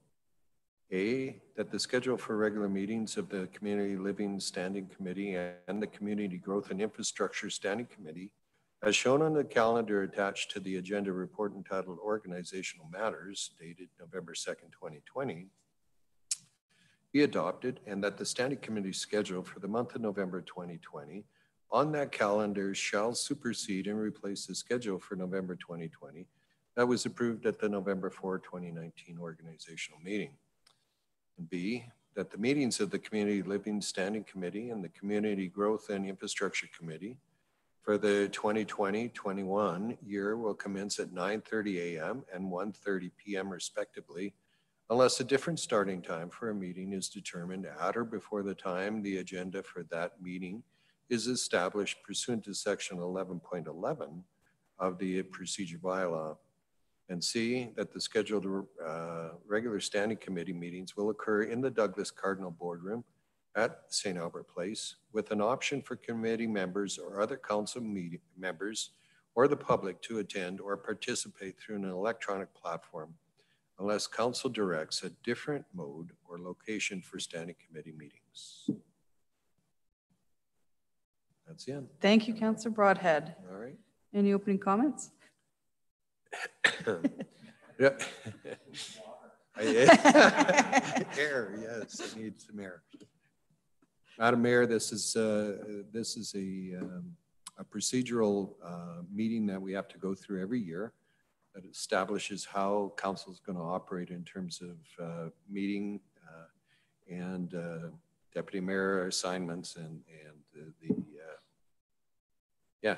the standing committee meetings as well. It's fairly straightforward. All right, thank you. I will call for the vote.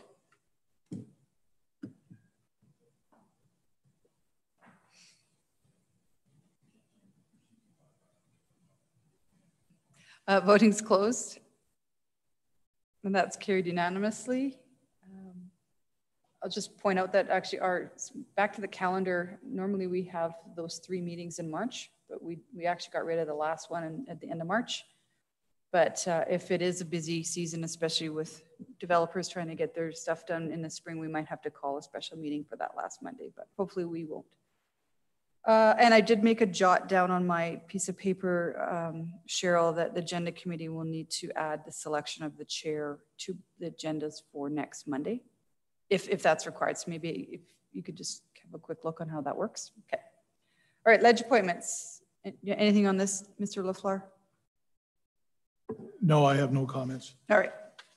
This is just as a result, this is a result of our nominating committee. We got together last Thursday and decided where every council member will sit on their external committees. I feel like it's fairly balanced. We try our best to give everybody about an equal share in the workload. So if anyone want, oh, Councilor McKay, you have a question? Sorry. Oh, this was about the title of the Waste Commission, right? Go ahead. Yeah, Mr. Lafleur, I apologize for the oversight or for not having it, but I see that it's called the Capital Region Waste Minimization Committee on our documents. And last year in September, they actually changed it to the Edmonton Region Waste Advisory Committee. So if we could reflect that name, or do you want it some other way, or how, or is this the best way to do it? Do you need an amendment? I don't think so either. Okay. Yeah, we can just change that in the minutes and in the list if everyone's agreed. Yeah. That is the new name, right? Okay. Yeah. Edmonton Region Waste Advisory Committee. All right. All right. So can I have someone make that motion? I think it's just a quick one, right? Go ahead, Councillor McKay. Oh, oh yeah, right. I was looking at all of the other ones here.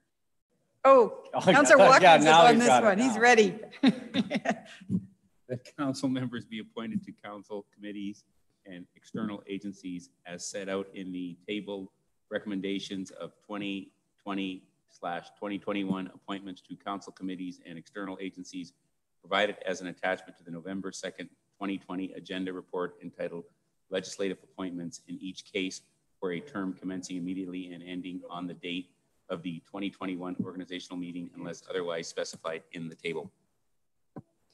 Thank you for that. Any comments? None, Madam Mayor. Okay. Call for the vote.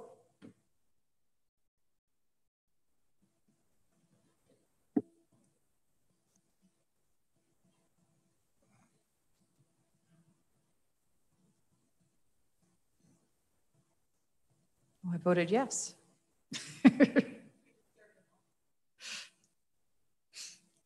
Okay, I voted yes without actually voting yes, so let's do a hand vote. Councillor Watkins, are you in favor? And okay, it's unanimous for sure.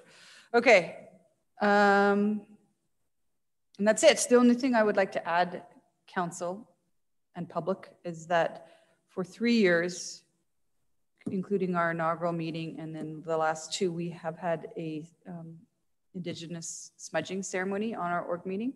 We didn't do it today because we did a smudging of chambers earlier this summer. So I was advised not to repeat it again today, but I did ask about it, and it is something that we'll continue to try to do as we go forward. So that's it. Meeting adjourned. We're back in the main meeting. It's 2 o'clock. I think we can keep going. Let's turn it over to questions of Mr. Lafleur and on the ACA response now. So questions, who's got one? Oh, sure. There's got to be lots. Councillor Hughes, Councillor Jolly? No? All right, we have no questions. Go ahead, Councillor Mackay. And I don't want us to go into camera, so I'm going to try and work around it. So, I mean, we've obviously been in consultation with different levels of government. And so when we were doing the background, has there been any timeline or any, and what branch, can we identify what branch of provincial government we're identifying with? We're not, can we identify that, yeah. Mr. Lafleur? Is that possible? No, I can. You can? Well, I'm just trying to know whether or not I can say we're ready to go in camera if you need to. No, I just want to know if that is public, so I can talk about that specific. Okay. I was just wondering if we've obviously been engaged with different levels of government, and I'm just trying to figure out if there's a timeline or if there's a. So thanks for the question, Councillor Mackay, and to other members of council. Is that this is under the culture stream. And so it is part of the nonprofit, and they will be, and so any grant that comes under the nonprofit is assessed against all other capital projects as part of the overall provincial government capital budget process. So that's roads and schools and hospitals, etc. For timelines, you know, it's with provincial government, and their realities is when they're looking at grants, they'd want to be able to look at these grants after the provincial budget in February, March of next year. So they want to be able to look at these. However, sometimes with grants, and they did this with the ones that were due in 27-18, they released them in the summer of 2020. So you can have a much further process in terms of what their financial situation is and what they're looking at as well. But their intent is always to look at them in the spring of 2020. Okay, so I mean, we're minimum, you know, potentially even 6-7 months away in relation to that. And then have we reached out to any like federal level of funders at all at the, I don't know what even stream that would be under in relation to it. So have we touched base with any of those? My understanding through the same vein of questions is we have not reached out directly. However, the information that we're getting is that there is no stream to apply to at this time. Thanks. That's kind of the questions. I was just trying to see just to make sure that we've engaged and we're looking at what timeframes and if there is a possibility, and if there's even if we've been told no, there's no possibility, that's fine too. Anyways, thank you very much, Mr. Holt. I have one quick one. In your options, your alternative for short, medium, long-term solutions, I didn't see anything about the expression of interest that went out in 2018, probably. You know, I think Councillor Hughes put that motion on the floor about, and we did have people respond, and we have done nothing with it. Is there an option missing that we could actually go back to those expressions of interest and see if they're still interested? Yeah. And there was 6 of them. I think most of them there was 2 different parties, but right. 6 different expressions. So how does that play into our options? So when we looked at, thank you for the question, Your Worship, and to other members of council as well, is when we looked at the option, it's been over 2 years. So we really can't go back to those organizations and reevaluate them and bring them into the process. However, if council did choose to go through a request for proposal or through an EOI process or something, we could invite them to resubmit based on current information, because information in terms of financial context has changed significantly over the past 2 years. So we wouldn't be able to go directly to them. What council can do, you guys can work around any of those things. I was going to challenge you a bit there, Mr. Hiltz. I was going to challenge you in that, tell me why you can't go back after 2 years, because you're saying because their business case would have changed. Yeah, that would be normal process. And usually within a normal process, when we're looking at procurement, you know, anything after, 60 days is considered a lengthy time unless you advertise that it's going to be a lengthy process. So that's kind of where that one kind of comes into into play. So, council can do, as I said before, you guys could make that request of us to go back. However, is that a fair process to do? But essentially, Active Communities was outside that process. They were outside of proper procurement, and we have some that were inside proper procurement. Yeah. So that's where I'm just struggling. Yeah. Well, I think that's where the direction of council, when the EOIs were presented to council in 2018, there was no direction to continue to work with or to look at them. After that report came forward, but there was a live motion on the floor under the Active Communities. So that's kind of where we take our direction based on the live motions. Yeah. Okay. So it was council's choice. Yeah. Or not. I wouldn't even say choice. I would say maybe oversight. Or we probably should have asked you to do something with expressions of interest. All right, Mr. Lafleur, you were waving at me. Did you want to add? I just wanted to make it clear that you talk about proper procurement practices. It's always open to a city to do things in a different way that does not violate the trade agreement. So for example, if you want to just throw a bunch of money at an organization to do something and give them free land, you can do that. Okay. In fact, that's sort of what we're looking at, kind of the model that we're looking at for affordable housing. And that's fine. And then you just get commitments back from them, right? But this is a different kind of thing, and I don't have anywhere near the knowledge of recreational facilities that Mr. Hiltz and Ms. Enger have. But it just looking at it, I don't see how you can move forward without going a normal procurement process on the basis of the expressions of interest. It's just not the same sort of thing. I'm not saying it's impossible. I think there are a couple of facilities in Edmonton that may have been done that way, but it's add to the fact that it is now 2 years old, and it's fraught with difficulties to go back to that EOI now. All right. Thank you for that. Councillor Hanson. Thank you, Madam Mayor. Thanks, Mr. Hiltz and Ms. Enger and Mr. Skoll for your presentation. Around the long term, I think I'm trying to remember what the slide said, but it was, I think, Active Communities 2022 long-term plan, was that it? So just when that's written up there as a potential long-term plan, is that as we see it today, putting it off until then, or is that starting it over? Is that a competitive bid process? Maybe you could just elaborate. I'll start this off, and then we'll give it to Mr. Scoville if there's anything to add on that, and through the chair. What that is that if council decides to direct us to move forward with working with Active Communities on the proposal, is that given our current situation, workloads and everything, we'd ask that this be put off until 2022. That's when we'd reestablish our communications and move the project forward. And just Mr. Coble, well, I was just going to refer to the slide that was presented to on the timeframes as well, the land and then the design and the planning and the construction. So, we're right in, if not ahead of normal time schedules for land with respect to the community amenities and council approving the charter. I guess subject to the borrowing bylaw coming up next in the agenda. We kind of got everything interlinked here today somehow, but anyways, So part and parcel with that is administration has put forward a request in the proposed budget to do the community plan amenities planning for the site now, right? So that's kind of the next step is we've got the off-sites figured out.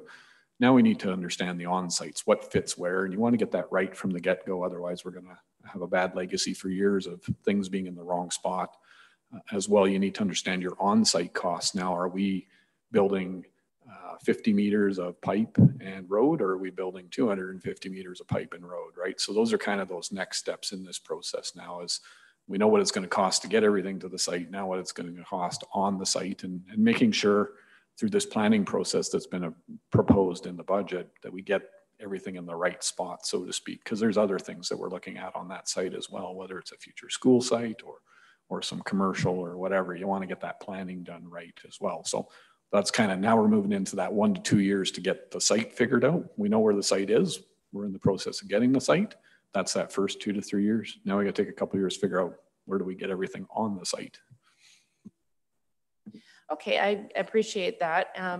That's important work. So would we pick up where we are today, or do you think we'd start over at that point in time and re-engage? That would be, you know, from council's direction. I think if administration, you know, had their true choice, they would like to, if they were to work, if they were directed to work, we were directed to work with active communities, we would like to start over and re-engage. However, if council chooses to direct us to pick off where things are left off, then move forward from there. I just think that there are things that this process is just never quite aligned properly, because they came in with a proposal and it was kind of leaving outside of our administrative processes on the outside. So we'd like to get that to move at least in a parallel, get them back aligned and moving parallel together. That's it for now. Thanks. Okay. All right. I am seeing no more questions. Looking at my screen, I don't see any as either. Councillor Hansen had sent in a motion, and I believe I need to honor that first because she was the first one up. So Councillor Hansen, I honestly, to tell you the truth, I haven't kept up with some of the back and forth between you and Mr. LaFleur. So can you read in the one that you want? Yes, and I think Cheryl has it as well.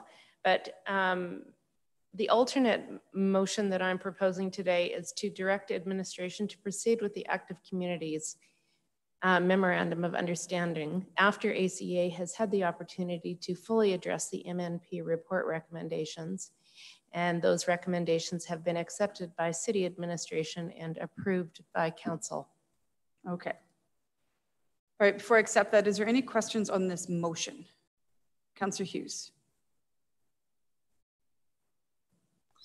Thank you.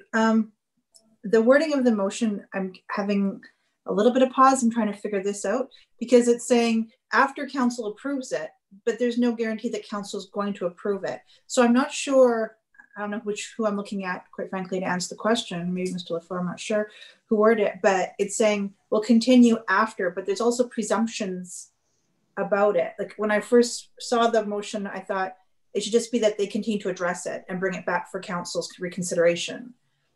Because like we're doing an if then, and the if may never occur. Like administration may not ever be satisfied and council may not ever be satisfied.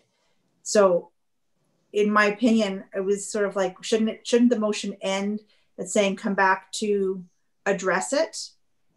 And then if everything was addressed, then there'd be a follow-up motion saying to continue with the MOU. I just, I'm trying to figure out if we're actually putting two motions together with the wrong timing.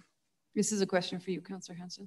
Thanks for the question, Councillor Hughes. I guess in the spirit of collaboration and mutual negotiations, I would want to understand what the city's opinion was on resolving some of the issues that need to be addressed in the report prior to them coming to council.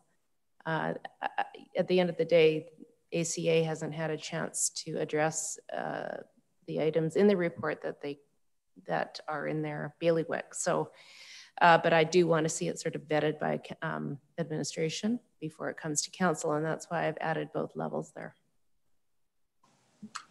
Okay, maybe I'm asking Mr. Scoble to delegate this out. The concerns that were brought forward in the report, the consultant wasn't confident that they could actually be addressed. So I'm trying so I guess what I'm wondering is if we're giving people false hope, because if some of the concerns they have are a standing concern period, I guess I'm just trying to figure out if we're just saying yes, but in reality, because what they brought forward is just not weaknesses that really won't necessarily be addressed, even with a follow-up revision, that we are just creating more work for everybody without actually changing the end result. I think the question is, can they be addressed and how much work is this going to cost? Thank you. Is that kind of what you're going, like, can they be addressed? Even I'm trying to say it delicately, yeah, but thank you, yeah. Through council, through the mayor, to Councillor Hughes, we can, if you work with ACA, they would have the opportunity to address them, and it could take months to do that. However, there also has to be an understanding that the administrative process exists within this, and we also have to address a lot of things as a give and take. It just can't be all based on what Active Communities wants to see and do. It also has to be based on what is the best practice, what is the administrative processes, what is council policy also need to be part of this process as well. And those things will take some time to resolve. Right now, because we are in a financial crisis and we don't know how long this is going to take, if council decides to move forward, they have to accept the fact that they could. There's a very well good chance that we'll have to be able to provide operational dollars, and that could very well come from the ACA addressing of these motions as well. So, in terms of are we putting it off? I don't know, but I can say there is significant work that would have to be put into this. Councillor, Mr. Scoble. No, I don't ever want to be one of those. Just to add to Carrie's comments, I think, that there's a lot of discussion of the internal processes and the community needs assessment and that, but it wasn't given a lot of attention in the discussion, but there's the external too. Like, we are working on these intermunicipal collaboration frameworks, and there's a number of, I guess, regional opportunities. So for me, the challenge is how do we integrate it into that it's working with that and not working against those or detracting from those, because you do have finite resources here, and I think that's what Carrie's trying to say. And where are we going to put the efforts, and how do we align and make sure there's synergies instead of working on things that are, I guess, opposite in direction where they're going. So what I'm kind of hearing, based on the report, is that the concerns that you have in the report would not really necessarily be easily addressed, even if it came back for a revision, that many of the opinions would still stand, even if there's another report that was brought forward based on the risk assessment that we've seen. Would that be fair? Yeah, I don't know. I think it's hard to be fair on anything, quite honestly. I don't know that, there is any answer. There's we don't know. We can't give you an answer, and I don't want to not give you an answer. We don't know. We're both, all three of us are sitting here saying, I don't know. We can't answer that. I know it's a difficult question, and so thank you for trying. That's it. Councillor Mackay, a question on the motion? Yes. Okay. Yeah. Just to Councillor Hanson, would you, I guess it follows on the question that was just answered, but I'm looking at a time frame, because this has gone on and back and forth and back and forth, and I think everybody would probably like a time frame, and I'm not sure with just what we heard whether there's a fair time frame or not. I without having any other information from Active Communities as to maybe they've already have some of those things addressed. Maybe they need to work with administration. I don't know. Is there a time window that you're looking at that you think would be fair to everybody involved, administration and ACA? Yeah, that's a tough question, because there is no easy answer to that. My intent with this alternate motion is not to completely lose the momentum that I feel like it's getting lost. And I do understand the pressures that administration is on and the time it takes to plan for the whole west side of the city and ensuring that things are in the right place. So 2022 is what apparently is fair for administration at this point in time. And with all the work that has to get done on the west side of the city, I don't know how it even could be earlier than that. This particular motion is asking ACA to take the responsibility to address the issues that were in the MNP report, to talk to administration about how they would solve some of those issues, and getting an opinion back from administration. And that takes as long as it takes. And maybe that is putting everything off until 2022.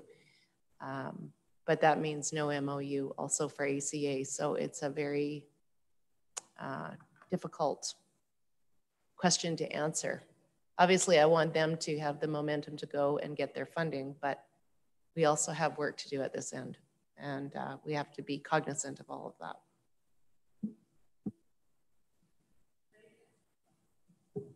Yeah, it didn't, I mean, it gave me a window, I guess. Can I, administration and Mr. Hiltz or Diane, when you were preparing this report and you reviewed the recommendations that MNP brought forward and were presented to us, did you go back and have those discussions with them as well as you were preparing your report and backgrounder? With active communities? Yeah, I guess with active communities. And did you kind of have any discussions with them afterwards that would kind of meet the intention of? No, we did not. Okay. So I mean, maybe you don't know whether or not that they've even got some work towards addressing these. I just want to clarify, we were clear that we wouldn't be going back to talk to them. So it's not that we didn't, it was an oversight. We said we would not talk to them while we were preparing this report.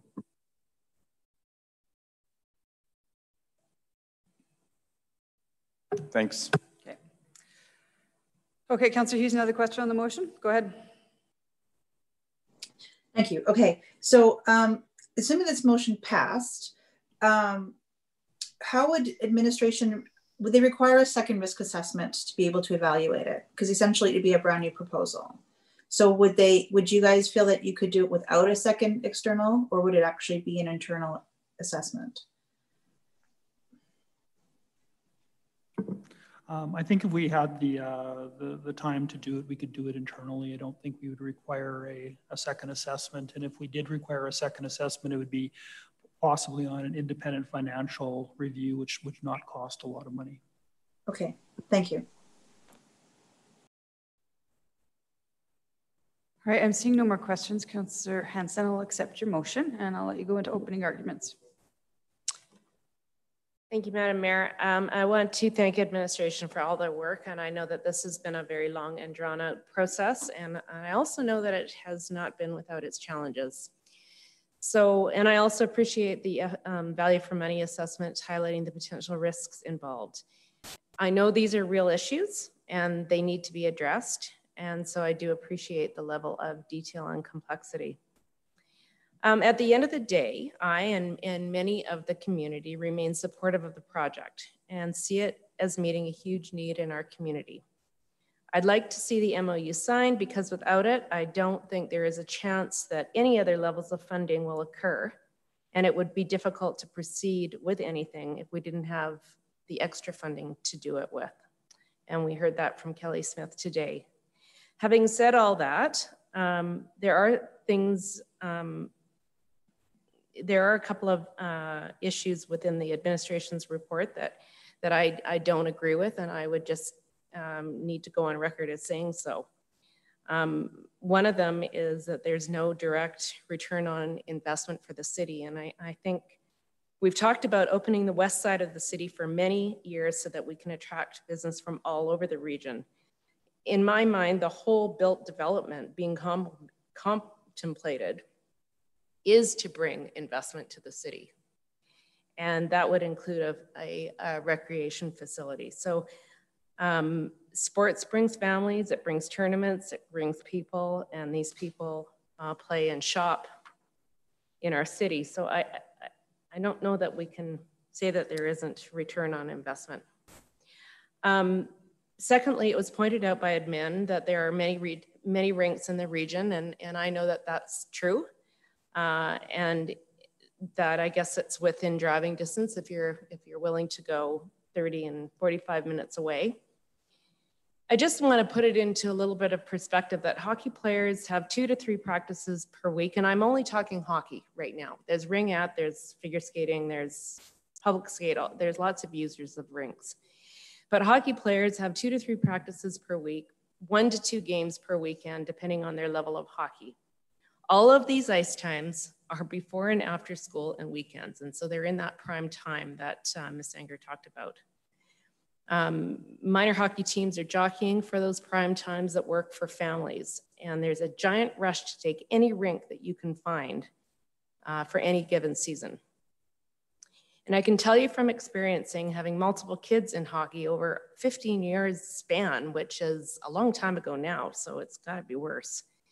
We never had practice times in St. Albert unless on short notice, the ice time became available. I and many others like me would typically spend their after schools gathering up kids and getting them to Bonaccord, Onaway, Calahoo, Redwater, Legal, River-Kabar at least twice a week. You had to juggle the end of school time and try and get a kid on the ice in River-Kabar by 4 p.m. And it's difficult. So and if you've got more than one kid, then you're really running ragged. So I guess I can't buy the argument that there would be cannibalism, and not in the case of ice rinks. In my opinion, we just simply need more ice.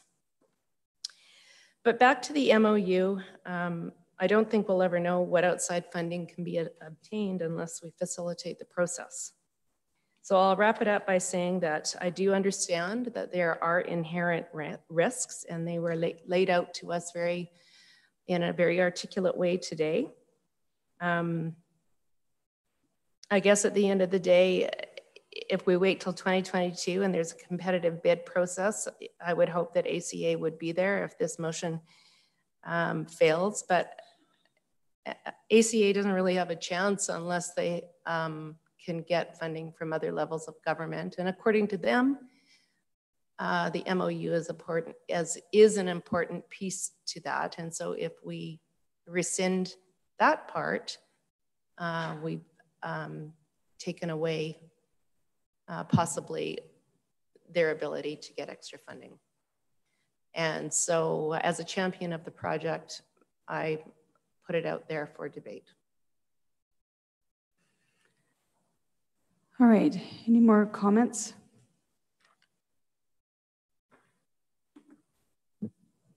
Councillor Broadhead, go ahead.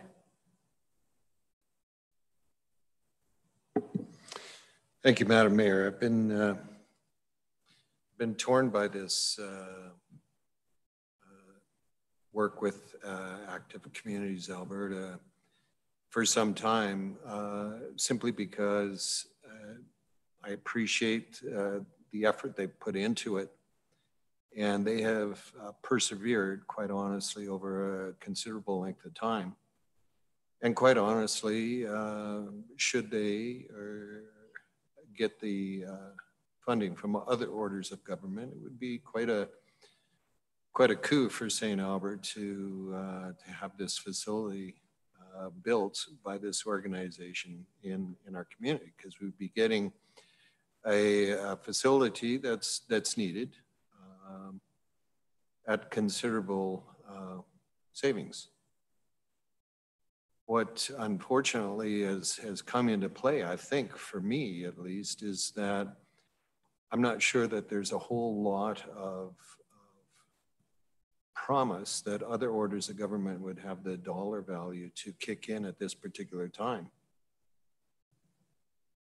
The problem of extending this motion, and there's nothing wrong with it. I'm just saying that the problem is that in so doing, we're sort of committing ourselves to this program at the exclusion of others who may in fact be able to start their program to build a community amenities facility in our community along a different business model. And so I'm not sure which is in the best interest of St. Albert, to hold on for the possibility of other orders of government that seems elusive, or to say, you know, it was a good idea, but we need to get on and start working with other organizations within our region that are able to do this along a different business model. So that's what I'm wrestling with right now. Certainly appreciate you championing ACA, Councillor Hanson, and they're a wonderful group of people. I really do believe that. It may just be timing that is a problem for me. Thanks.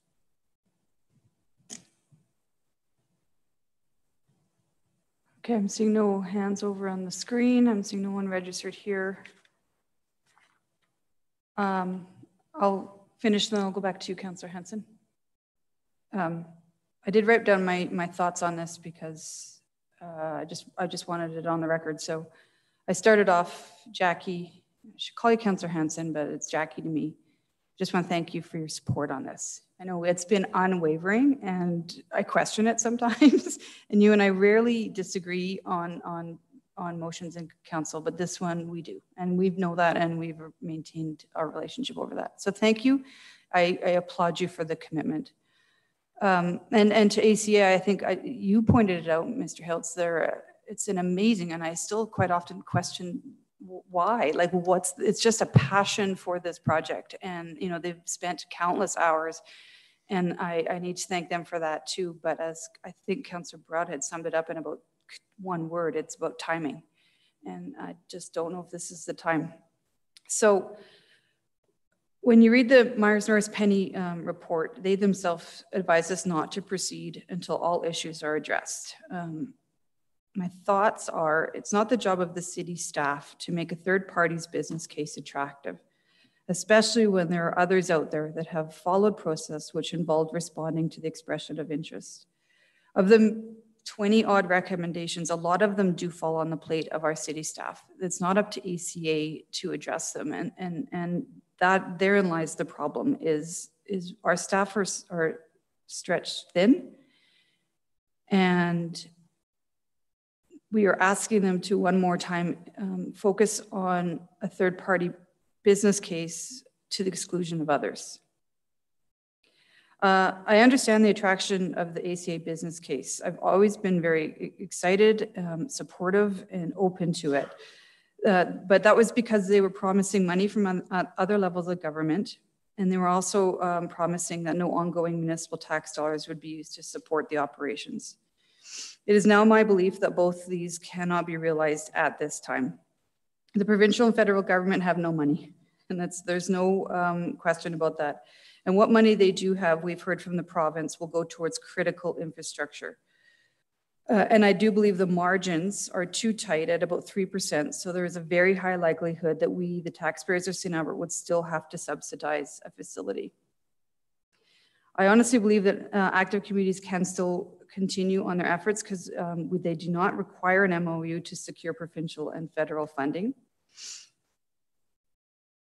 And part of the argument is always about the ICE users, and you can find many hockey users, ringette users that are willing to come to council and speak about the need for ICE in St. Albert. But there are those that use the pools that don't have that same organized sport partner to organize and bring out the numbers and to lobby council. And these are the young families who need swimming lessons. Not every child plays hockey or ringette, but almost every child takes and needs to learn how to swim. We asked St. Albert in 2017 the top priority, and that was for aquatic space. If we are going to spend a single cent more on the pursuit of a rec facility, it has to include a pool. Our budget contains a project charter to do conceptual planning for a rec center. I'm actually not convinced I'm going to support that at this time because we are in financial crisis ourselves. But if that does proceed, council will need to listen to the city and that plebiscite and include a pool. I believe we can also include practice ice sheets, as it was pointed out in some of the short-term or medium-term objectives. That could be a sprung arena, which is much cheaper than what Active Communities is proposing. That way we could get a pool and 2 sheets of ice, but that would be practice ice most likely, not a beautiful facility with spectator seats. But really what I've been hearing from the ice users is they need practice. The conceptual planning could address the need for a bike skills park or more indoor pickleball, which we just recently got a letter on, and maybe even the non-boarded indoor soccer field, which I have to point out again, SASA has more registered users than SAMHA. So I understand that it's about not losing momentum. So I suggest council not ask our administration to pursue what's in front of us as a motion today, rescind the original motion, and find a path forward that will involve a formal, first of all, I think we need to do the conceptual planning, whether it's this year or next. And then we'd put out an RFP that would be open to Active Communities and all other groups to respond to. It would be the normal process. And so it's been a long couple of years, and I don't think this council has approached it in the best manner. I think it's been a bit ad hoc and a little confusing. And so in front of us, we have a report from administration who Mr. Scoble introduced as experts in the field, and they're my experts and I need to listen to them. And I think this council needs to find that path forward using their recommendations as long and short term, short, medium and long term. So Councillor Hens, I'm going to turn it back to you. Thank you, Madam Mayor. All fair remarks for sure. I guess, you know, when all this started, we were talking about doing an ice rink for $19 million, and ACA came along and said, we're a not-for-profit, we can give you 2 for $20 million. And that was gonna meet a need. And that was very exciting, particularly as we started off as new councillors wanting to find a way to create a facility that didn't burden taxpayers in the same way that a municipally operated facility would. And that is still why I believe so much in this project. I think there's great merit in doing things differently, but it takes will, and it takes will on all sides. And maybe it takes a different process than what we moved along with. In my Pollyanna world, I see the west side having a pool, a couple of ice rinks. I see the Y out there maybe. And I see some collaboration and bringing people in from the region and using our city and shopping in our city and having different business models that we can show to the world.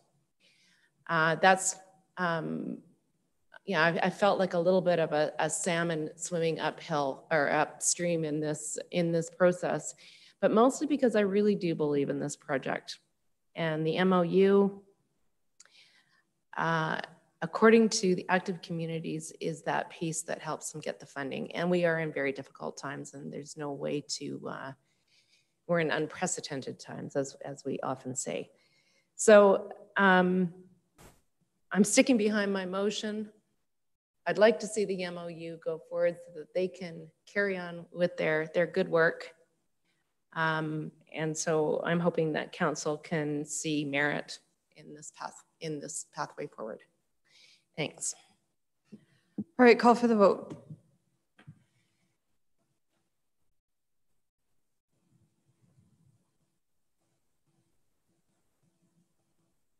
Voting's closed. That motion fails by majority or minority, whatever that, right?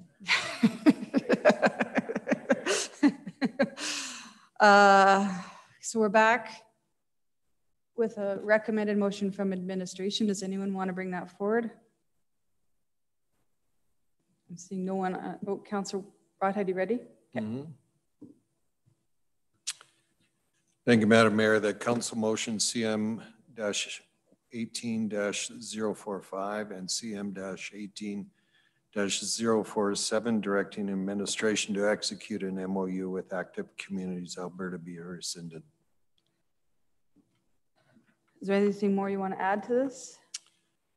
Well, Madam Mayor, we had a wholesome discussion over the last number of months around this whole project and how we would engage Active Communities Alberta. And like I say, from my perspective, it's just the timing of their business model and the real lack of hope of support from other orders of government that I think need us to move in a different direction.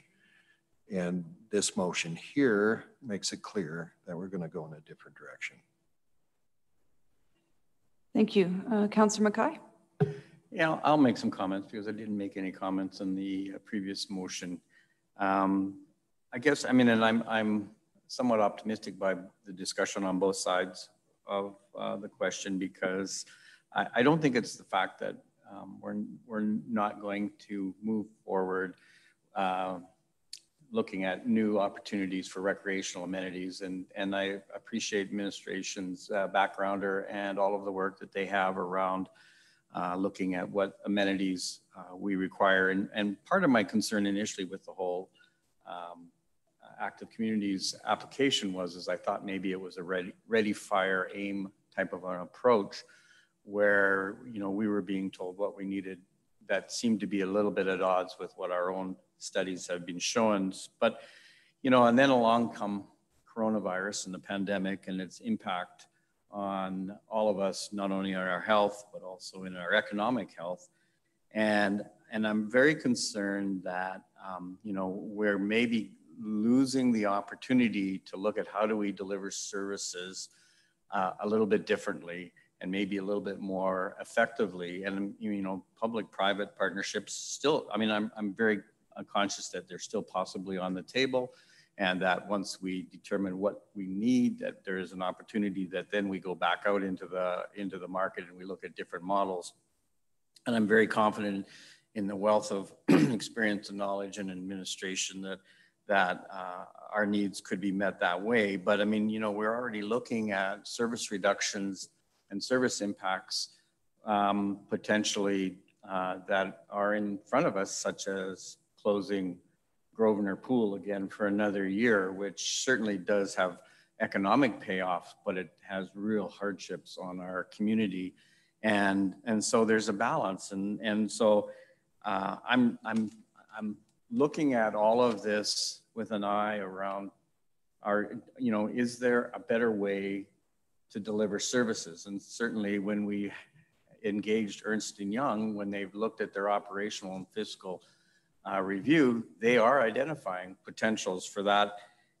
And I know that increasingly municipalities, I mean, and we've had all sorts of examples put forward in front of us by ACA that they're, you know, that the municipalities are looking at partnerships with these private and non-profit entities in order to meet a demand that perhaps we just won't be able to afford going forward in the future.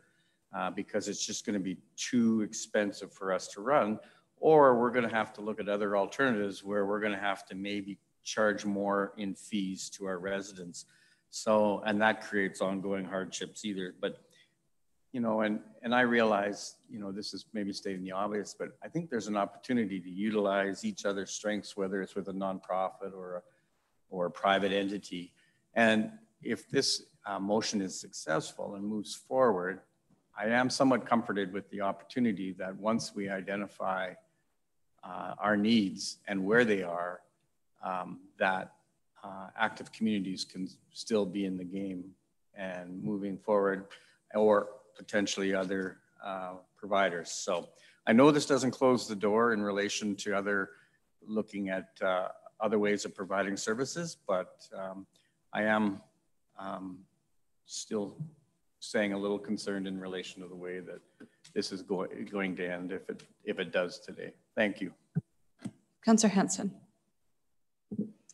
Thank you. I will not be supporting this, as you would probably know. Worked really hard to get these motions up and running the last 2 years. And so today is a disappointing day. It's going to be, if this motion passes, very disappointing to active communities and to their board and to all of those that have worked so hard to create a really great business plan. So yeah, that's my debate's been said in the previous motion, but I will not be supporting this. Anyone at home? We're good. I'll just say, Mr. Scoble, Mr. Hiltz, if this passes, I think we're going into a busy season with budget, so we might want to give this a breather, but at our January strategic planning, why don't we schedule next steps on recreation and figure that out? Have a good, wholesome conversation. All right, nothing to add to that. Councillor Broadhead, to close? Nothing further, Madam Mayor. Okay. Call for the vote.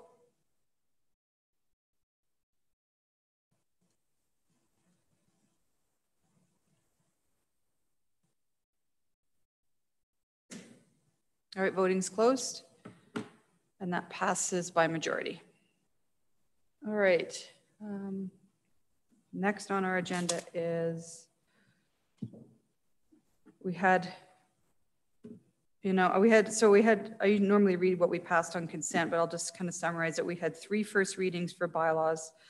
The first one was for a land use bylaw amendment to allow for residential front back units.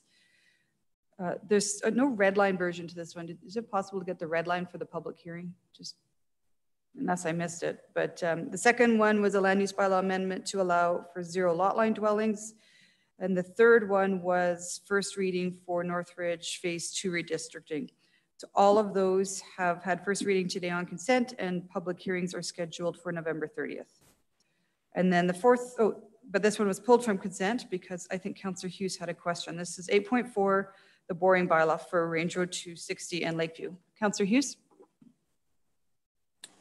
Thank you. I just wanted to have clarification for the public, I guess, because it is a borrowing bylaw. I don't want people to get up in arms over a misinterpretation. So I know I mentioned this at the budget, but I just want to be absolutely clear that while we're doing this, we're financing it similar to how we did for project number 9, where we have a cushion to handle it if we don't have the payments for that year, and we're expecting the entire amount, or is it a partial amount of the payments to be covered through offsite levies? Is that correct, Ms. McMorty, or? Actually, at this point, we anticipate that the entire amount of the payments that will be required over the 20 years will be able to be funded through the offsite levy recovery fund. That, of course, is based on our current development projections, but we do, by council policy, have quite a strong requirement for cushion within that reserve. So we're 99% confident that we'll have money coming in with the money that's in there now, as well as money that will come in future years to cover off those payments. So there's no anticipation of there being any impact to taxes. Good. So I just want to make sure, that's why I pulled it, just so that residents are aware that we're doing this strategically to minimize the opportunity for any tax increase from this, because we have both the cushion and the funding sources not coming from taxpayers. So that's why I wanted to pull it, just so that people did not think that we were borrowing $25 million and that the taxes would be going up respectively for that. That's all. Councillor Hughes, can I get you to make the motion? Okay, hold on. I always have to have these things in front of me. Give me 1 second right here. Oh, I'm still on the other page. I'm sorry. Give me 1 more second. Yep. Oh, Councillor Mackay's ready to go. You know what? Let him do it. He can steal my thunder. It's all good. Thank you. Every time you ask me, it's the one time I'm like one thing before. Sorry. Go ahead. Oh, I'm sorry.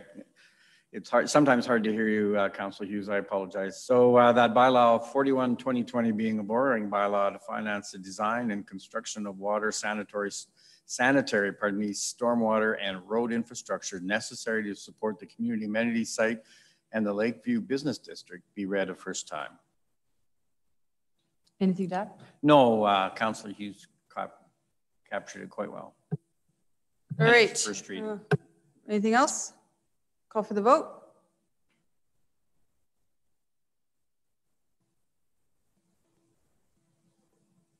All right, voting is closed.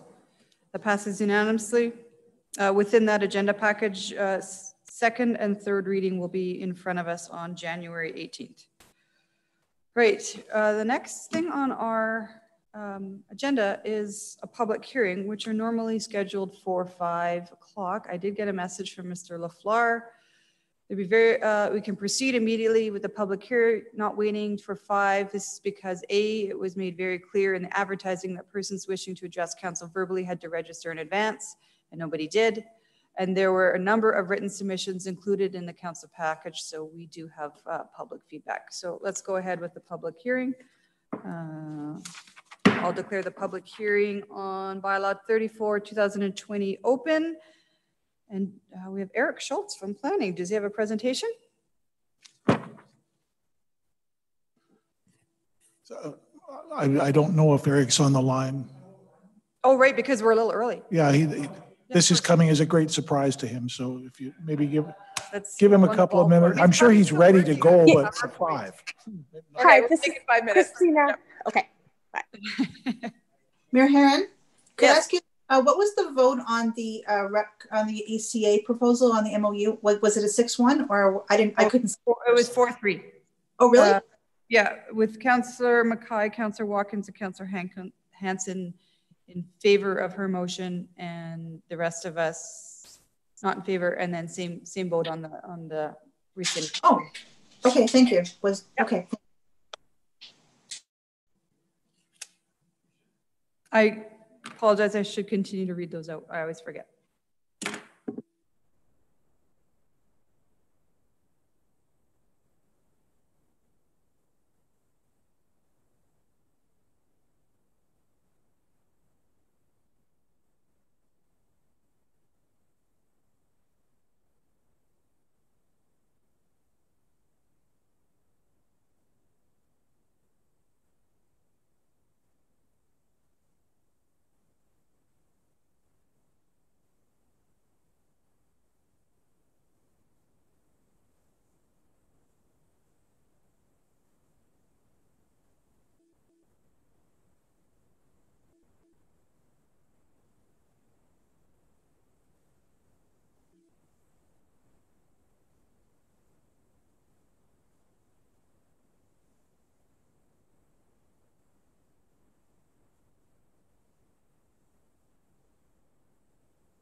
Corporate communications, if you can hear us, please take us out of recess.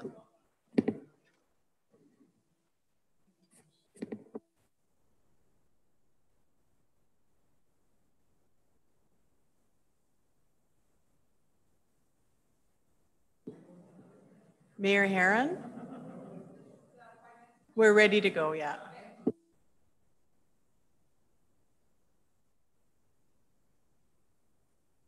All right, we're back at it. Councillor Jolly and Hughes are still with us. Thank you for that. Okay, is Eric ready? There he is. He's online. Sorry to surprise you, Eric. Eric, you might have to unmute. And we can't see you.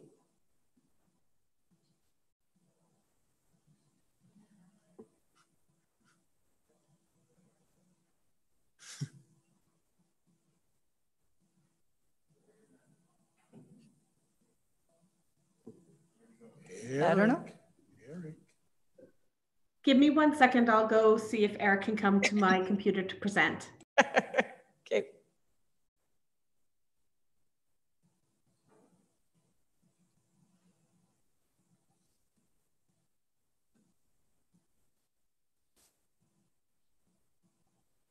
Councillor Hughes, just so you know, when we get to the council motion on the sponsorship for Jesse's house, you're now the deputy mayor, so I'll be passing it off to you.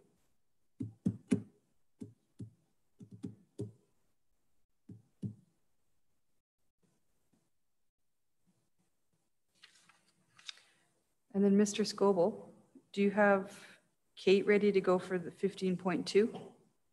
Yeah, she's on standby. Okay.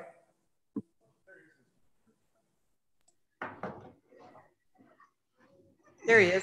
Hey, Eric. Is it just on speaker? Or? It's all set. Yeah, we can hear you. Okay, hello. Sorry, I was having technical difficulties. Where's the presentation? Oh. It's on my desktop.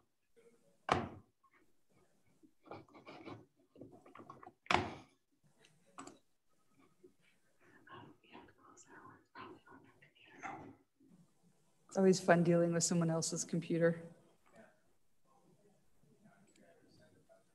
Yeah. It's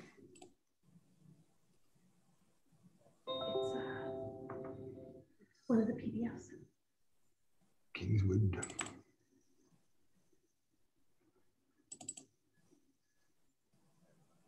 Does anyone else have the presentation that we can share? Oh, just about there.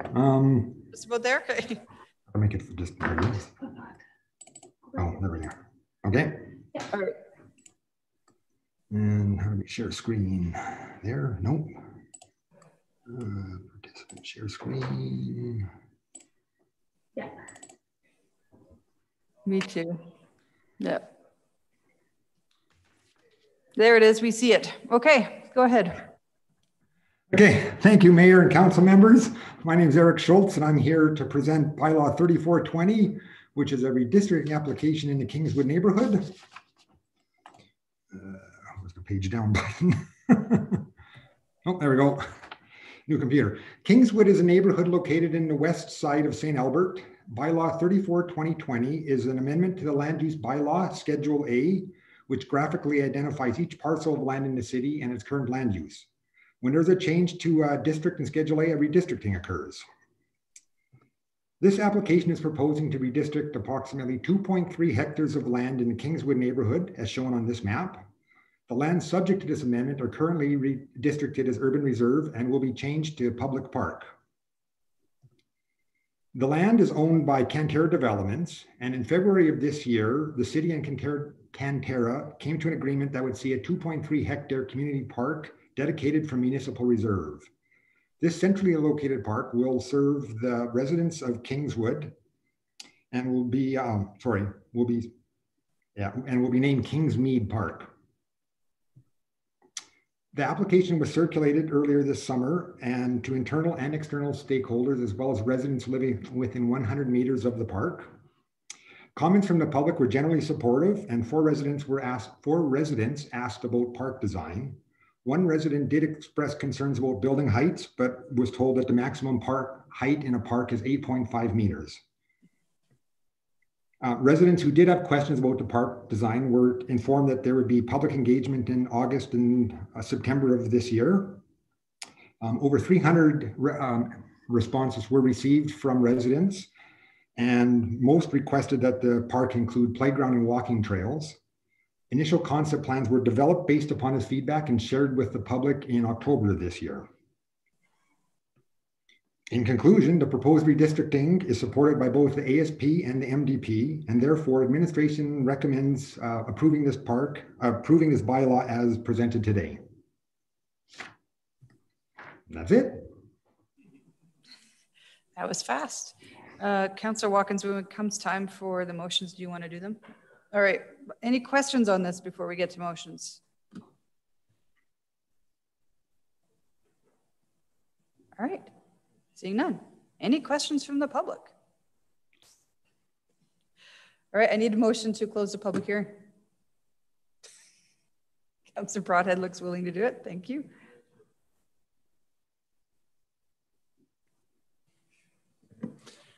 That the public hearing on bylaw 34/2020 be closed. Thank you for that. Call for the vote.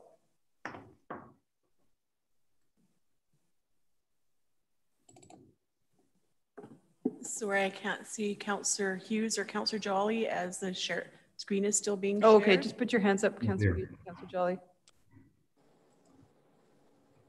I'm yes. Yep. Councillor Jolly, I missed you too. You're in favor, okay. All right, that that's unanimous. All right, Councillor Watkins, go ahead. That bylaw 34/2020 being amendment 182 to the land use bylaw Schedule A be read a second time. Any words of wisdom on this? Very happy that we're finally getting a park over in Regency, Kingsview. I've lived over there over 20 years, and I always wanted a park for my kids, and now they're all gone, so I guess I can use the park and sit on a bench. Anyone else? Go ahead, Councillor I'll just say, Thank you. This is a long time coming, and this is also a major victory for this council to have this move forward. Like Councillor Watkins said, it was 22 decades of waiting, and this council moved it forward. So thank you to everybody, including administration behind the scenes, to actually, again, have this happen. That's it. Go ahead, Councillor Mackay. Sorry, I missed you. Yeah, no, that's okay. I just want to concur, and I'm actually going to miss the Kingswood residents that walk past my house to go use Poplar Park, because they had to actually walk that far to use my park. So I hope for all the people that are living in Kingswood that are actually using Poplar Park that at least they'll wave when they drive by or something. Anyways, but it has been a long time coming, and congratulations to administration for all your work behind the scenes, and actually for getting so quickly on it that we're actually going to should see something next year. So it should look good. All right. I would just say this was a testament to obviously this council, and it was a priority for us, but also administration for bringing forward opportunities or suggestions to get this done that were not presented to previous councils. There was some skilled negotiations during this, but honestly, for me, it was the fact that we could recover the money. If we were to expropriate and spend money, that we could recover it after. That was never presented to council.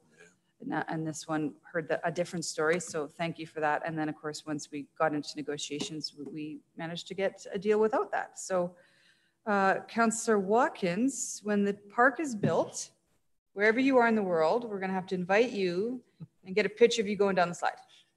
Because you said you would use it. With my kids. Anything to close? I think it should be called Watkins Land. No, I don't think so. No, I'm just really happy that we're finally getting a park over there. And like I said, that neighborhood has a big hole in the middle. And part of it was no park, and part of it is that there's no houses in there. So hopefully the next thing we can do is get the developer to maybe develop some more lots in there and finish off the rest of that neighborhood. So that it doesn't. Yeah, the impasse is over. So that it doesn't have a big hole in the middle of it. Thanks. Call for the vote.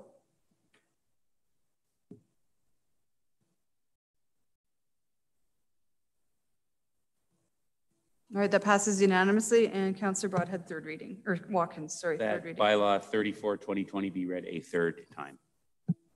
All right, seeing no one else wanting to jump in, we'll call for the vote. Voting's closed. That's unanimous. All right, congratulations to all. That's a good one. Okay, we have no emergent items in front of us today, so we're at council motions. I'm going to pass the chair over to Councillor Hughes for my little motion for the Jessica Martel. Okay, so I don't have Granicus, so I won't know what the vote is at the end. So maybe Mayor Herron or somebody else can read out what the vote is. But if you wanted to read your motion for the record, Mayor Herron. Okay, the council sponsor the Jessica Martel Foundation fundraiser, Christmas in November, in the amount of $1,000. Okay, and does anybody have any questions? Nothing?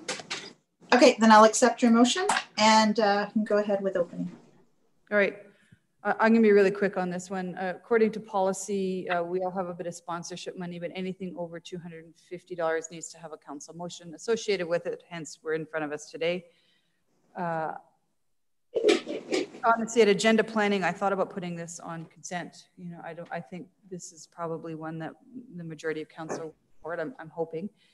But I thought it was important to just talk about the fact that Jesse's House is a shelter for domestic violence situated in the town of Bourneville. Yet it does open its doors to St. Albert residents. So I believe that any facility, whether it's in or outside your municipal boundaries that supports your residents, you need to support in response to that. So, you know, we do have, and sadly, we do have domestic violence and family violence here in St. Albert. It's something that you would love to see disappear, but it has yet. And sadly, I think COVID has maybe exacerbated that as well, according to the numbers we've seen. And earlier today, Councillor Mackay and Councillor Hanson joined me at SAFE to read the proclamation to honor and proclaim November Family Violence Prevention Month. So I lost my little purple, but if you can see, you can't see. Councillor Mackay, Councillor Hanson have little purple ribbons on. So the purple is the month, the color you're supposed to be wearing in the month of November to bring attention to this issue. And I think the Jessica Martel Foundation fundraiser, everyone in St. Albert should probably go and have a look at. It's called Christmas in November, and give them the support that they so rightly deserved. Anyone else? Yeah, just to reiterate, it is kind of a monumental thing that this is opening up next door to us. I mean, most of the shelters are in Edmonton, and so everybody gravitates to Edmonton, but domestic abuse has no boundaries. So it is important that this got opened up outside of a urban center. And hopefully numbers don't get too high in COVID, and that we start to address the issues through some of our other social impact work. Councillor Hughes can't see anyone, so I'm just kind of letting her know. Yeah, does anybody else want to talk?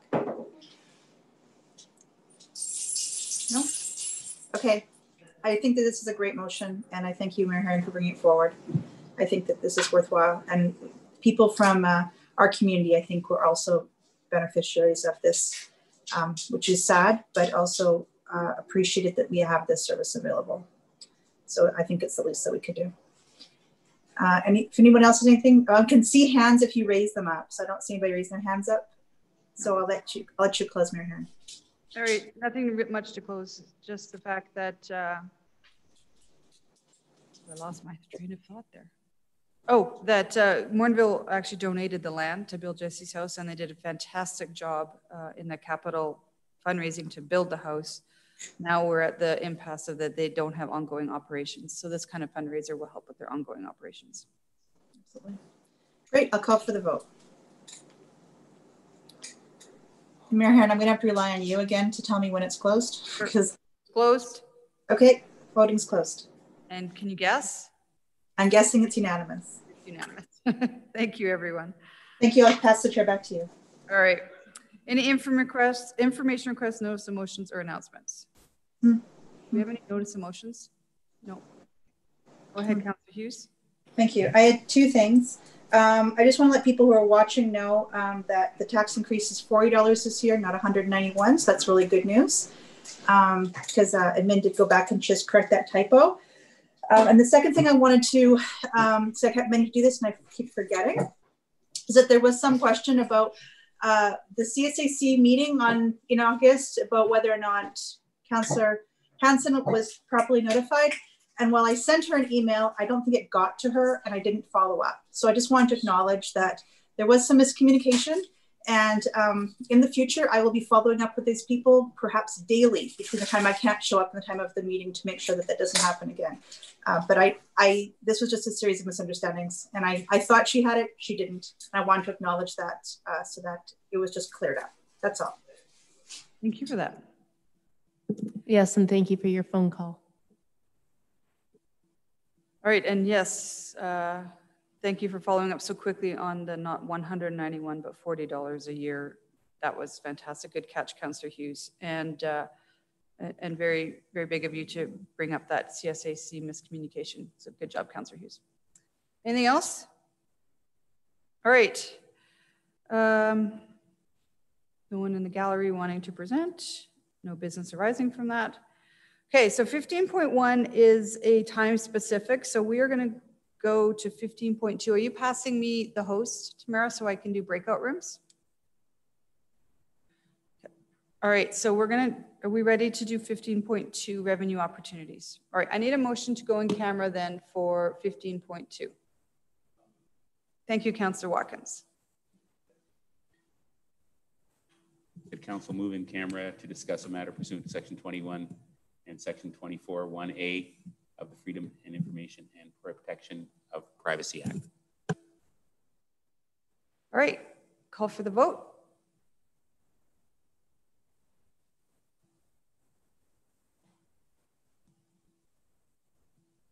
All right, voting is closed and that's unanimous. Okay, let's take 2 minutes while I figure out how to get us into chat rooms.